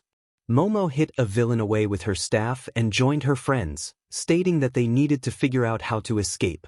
Kaminari requested a weapon, but Jiro reminded him that he was the electric guy and needed to take care of the villains. Kaminari explained that during their combat training he could only cover himself with electricity and couldn't control it, fearing he might harm his allies. Jiro looked at him with disappointment, thinking he was acting weak compared to Izuku, who was confident and never complained. As another villain charged at them, Jiro used her quirk to amplify her heartbeat, creating a sound attack that caused the villain to cover his ears in pain and pass out. Another villain jumped high into the air with knives, ready to strike, but Momo created a net with her quirk and threw it at him, trapping him. She expressed her frustration at her friends not taking the situation seriously. Jiro, realizing the danger, barely dodged a sneak attack, but Momo came to her rescue, kicking the villain away. Momo then created a giant insulation sheet to cover herself and Jiro, allowing Kaminari to unleash his quirk at full force, knocking out all the villains in the area. Under the sheet, Momo felt relieved but worried about her boyfriend and the others. She expressed her concern for the rest of their classmates and suggested they join them quickly. However, Jiro had a panicked expression, her face flushed as she noticed Momo's exposed form. The sheet Momo created had torn away significantly, leaving her quite exposed. Jiro noticed this and commented on the situation, but Momo remained calm, stating that she could make new clothes. Jiro felt a pang of jealousy as she looked at Momo, who was more developed than she was, despite them being the same age. Life seemed unfair to her. Just then, Jiro spotted Kaminari approaching and instinctively hugged Momo to shield her. She warned him not to look their way, but Kaminari walked right past them, oblivious, his expression showing he was not fully aware of his surroundings due to the effects of his quirk. Meanwhile, in the shipwreck zone, Azui had managed to handle all the villains underwater by herself, and she and Mineta had just returned to the center. They watched as Mr. Aizawa fought valiantly, clearly exhausted but still pressing on. Suddenly, a villain covered in hands lunged at Aizawa. Aizawa reacted quickly, using his scarf to pull the villain closer and striking him in the gut. However, the villain caught Aizawa's elbow and taunted him, suggesting that Aizawa's quirk had limitations, particularly when it came to prolonged fights. Aizawa felt his strength waning but managed to reactivate his quirk just in time to kick the villain away, dodging others who tried to attack him. Back with 13, the hero was still trying to contain 𝗬𝗁𝗖𝗎, who was struggling but had a plan of his own. 𝗬𝗁𝗖𝗎 acknowledged 13's impressive quirk but pointed out that 13 lacked battle experience. He then opened a portal, redirecting 13's quirk and causing her to inadvertently attack herself. With her costume in tatters, 13 fell to the ground, unconscious. Mina and Sato called out to her, while Ida, feeling a heavy heart, quickly ran to warn the teachers. 𝗬𝗁𝗖𝗎 noted that they were waiting for All Might and that the arrival of other teachers would spell disaster for them. Just as 𝗬𝗁𝗖𝗎 opened a portal in front of Ida, Shoji intervened, allowing Ida to escape and rush back to the school. In the collapse zone, explosions echoed around them. Bakugo launched a group of villains away, sending them crashing into the walls. Kirishima defended against an attack, blocking a villain's sword until it shattered, then delivering a swift strike that knocked the villain out. Both students took a moment to catch their breath. Bakugo dismissed the villains as weak and urged Kirishima to hurry so they could save the others. Kirishima expressed concern for their classmates with less offensive abilities and reflected on how their actions had slowed down Bakugo, however, was determined to confront the enemy responsible for their troubles. As they prepared to move, Bakugo sensed an enemy behind him and dodged a surprise attack, countering with an explosion that revealed a defeated chameleon-like villain. He remarked that if these were the enemies they faced, their classmates could handle them easily. Kirishima was impressed by Bakugo's quick reflexes and noted that he seemed calmer than usual, which sparked Bakugo's temper. Back at the center, Aizawa had managed to defeat most of the villains around him, except for the one covered in hands, who continued to watch him closely.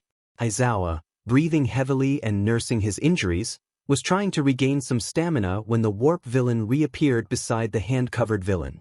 𝗬𝗁𝗖𝗎 informed Shigaraki that he had incapacitated 13 but that some students had managed to escape. Shigaraki, visibly frustrated, scratched at his neck, causing BLD to drip to the ground. He realized that they could not win against a group of professional heroes and decided it was time to retreat. Just then, a loud crash echoed, and a large crater formed in front of them, obscuring visibility with dust and smoke. When the dust settled, everyone was shocked to see a large bird-like villain in the crater. As Shigaraki, 𝗬𝗁𝗖𝗎, and Aizawa looked up, they felt a chill run down their spines. Izuku stood before them, glaring fiercely at Shigaraki, his eyes glowing red with determination. His suit had more gold accents than before, and he wore gloves, ready to confront the enemy. What happened? Izuku's perspective. Izuku stood firm, ready to confront the monstrous creature before him. The monster roared and charged, throwing a punch that Izuku easily dodged. He retaliated with a punch of his own, landing squarely on the creature's chest, but it seemed to have no effect. Confusion filled his mind as he noted the creature's resilience. The monster swung again, but Izuku caught its fist and hurled it into the mountainside. He called out to his support system, Psycho, for analysis. Psycho's voice chimed in, detailing the creature's abilities: super strength, shock absorption, regeneration, and multiple BLD types. It was a puppet, devoid of thoughts or memories, likely the result of a failed experiment. Izuku felt a surge of frustration. How could anyone treat life so carelessly, creating such abominations? The Nomu emerged from the rubble, unharmed, and charged at him once more. They collided, creating a massive crater. Izuku managed to send the creature flying, but before it could crash into the mountain, he seized its head and slammed it down, nearly shattering the rock. Yet, The 𝗵𝗍 quickly recovered and grabbed Izuku's hand, trying to overpower him. It was incredibly strong, a perfect opponent for All Might, but Izuku reminded himself that he was not All Might.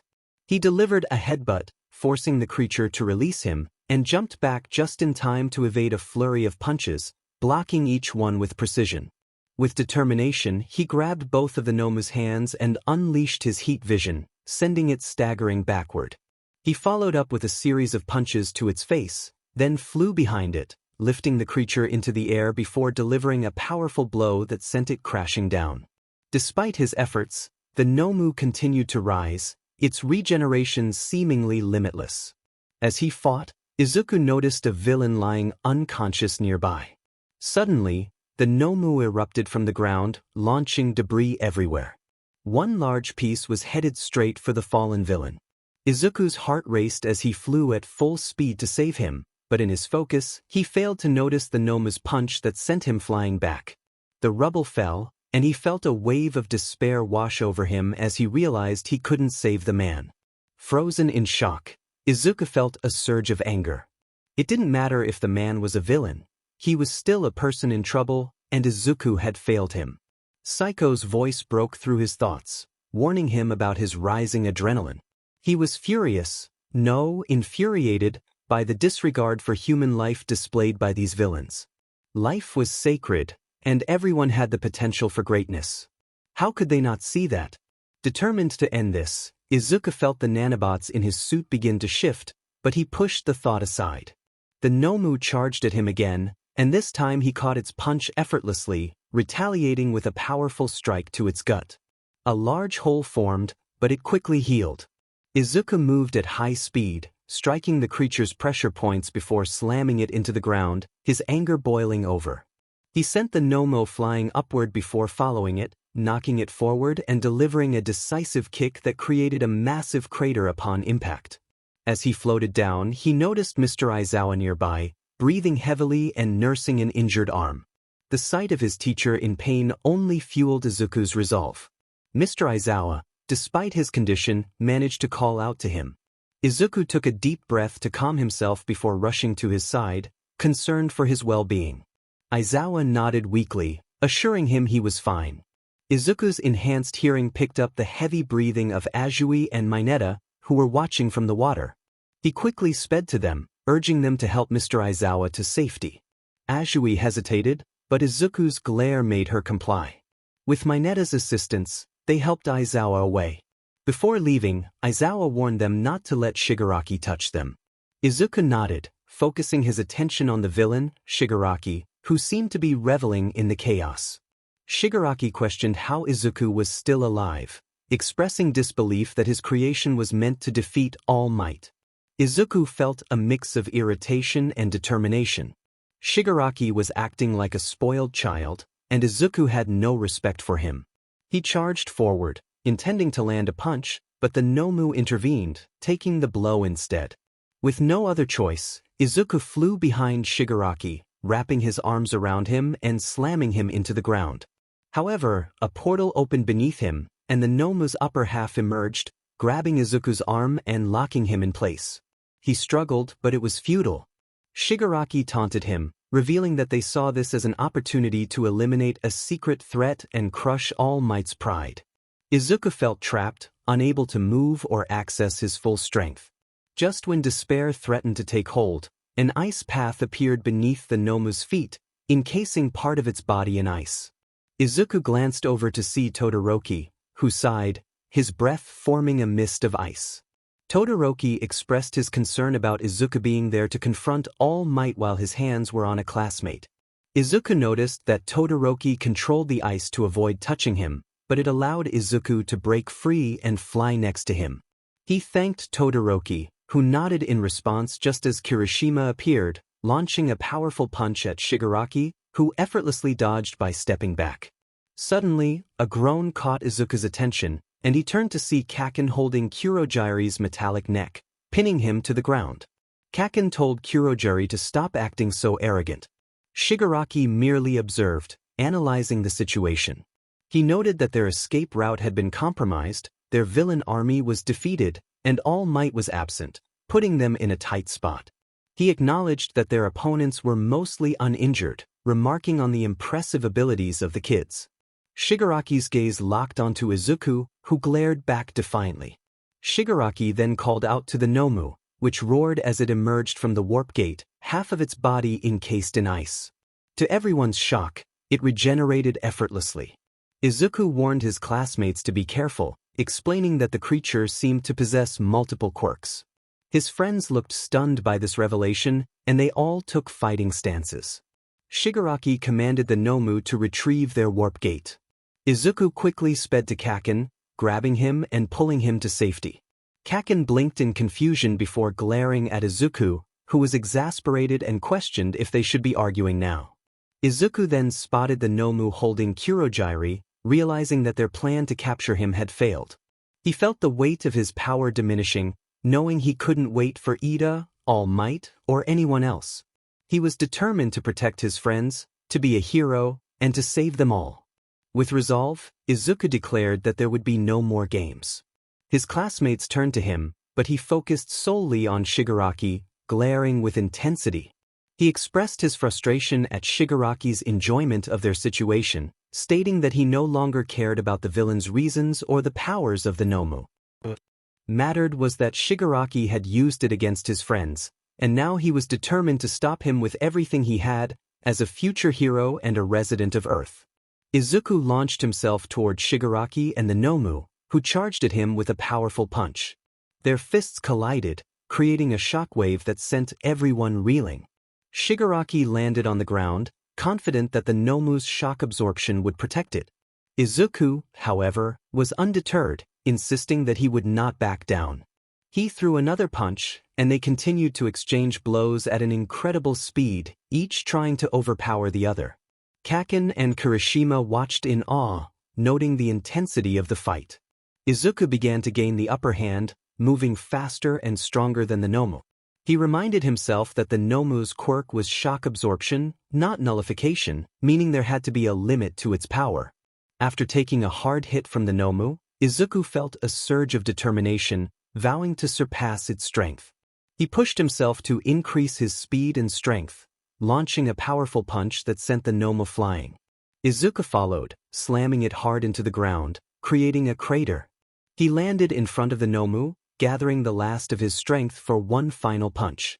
He declared his intent to go beyond his limits and unleashed a devastating blow that sent the 𝗏𝗏𝗄 soaring out of the USJ, shaking the entire building and allowing sunlight to shine down on him, revitalizing his spirit. Kirishima marveled at the display of power, while Kaken acknowledged the incredible strength Izuku had shown. Izuku turned his attention back to Shigaraki, ready to end the confrontation. Just then, Shigaraki began scratching at his neck in frustration, muttering to himself, when suddenly he was shot in the hand. Izuku's eyes widened as he saw All Might and the other teachers arrive. Principal Nizu apologized for their tardiness, explaining that he had gathered everyone who was available. Izuku felt a wave of relief wash over him, knowing that Iida had succeeded in bringing help. The teachers quickly took control of the situation, but when Izuku turned back, he realized that Shigaraki and Kurogyri had escaped. It was disappointing, but he focused on the positive. Using his super hearing, he confirmed that Momo and Jiro were safe, and he listened for the rest of his classmates, relieved to find them all accounted for. As he took a moment to reflect, he wondered why his suit had changed. He couldn't comprehend it but decided to set that aside for now. What mattered most was that everyone was okay.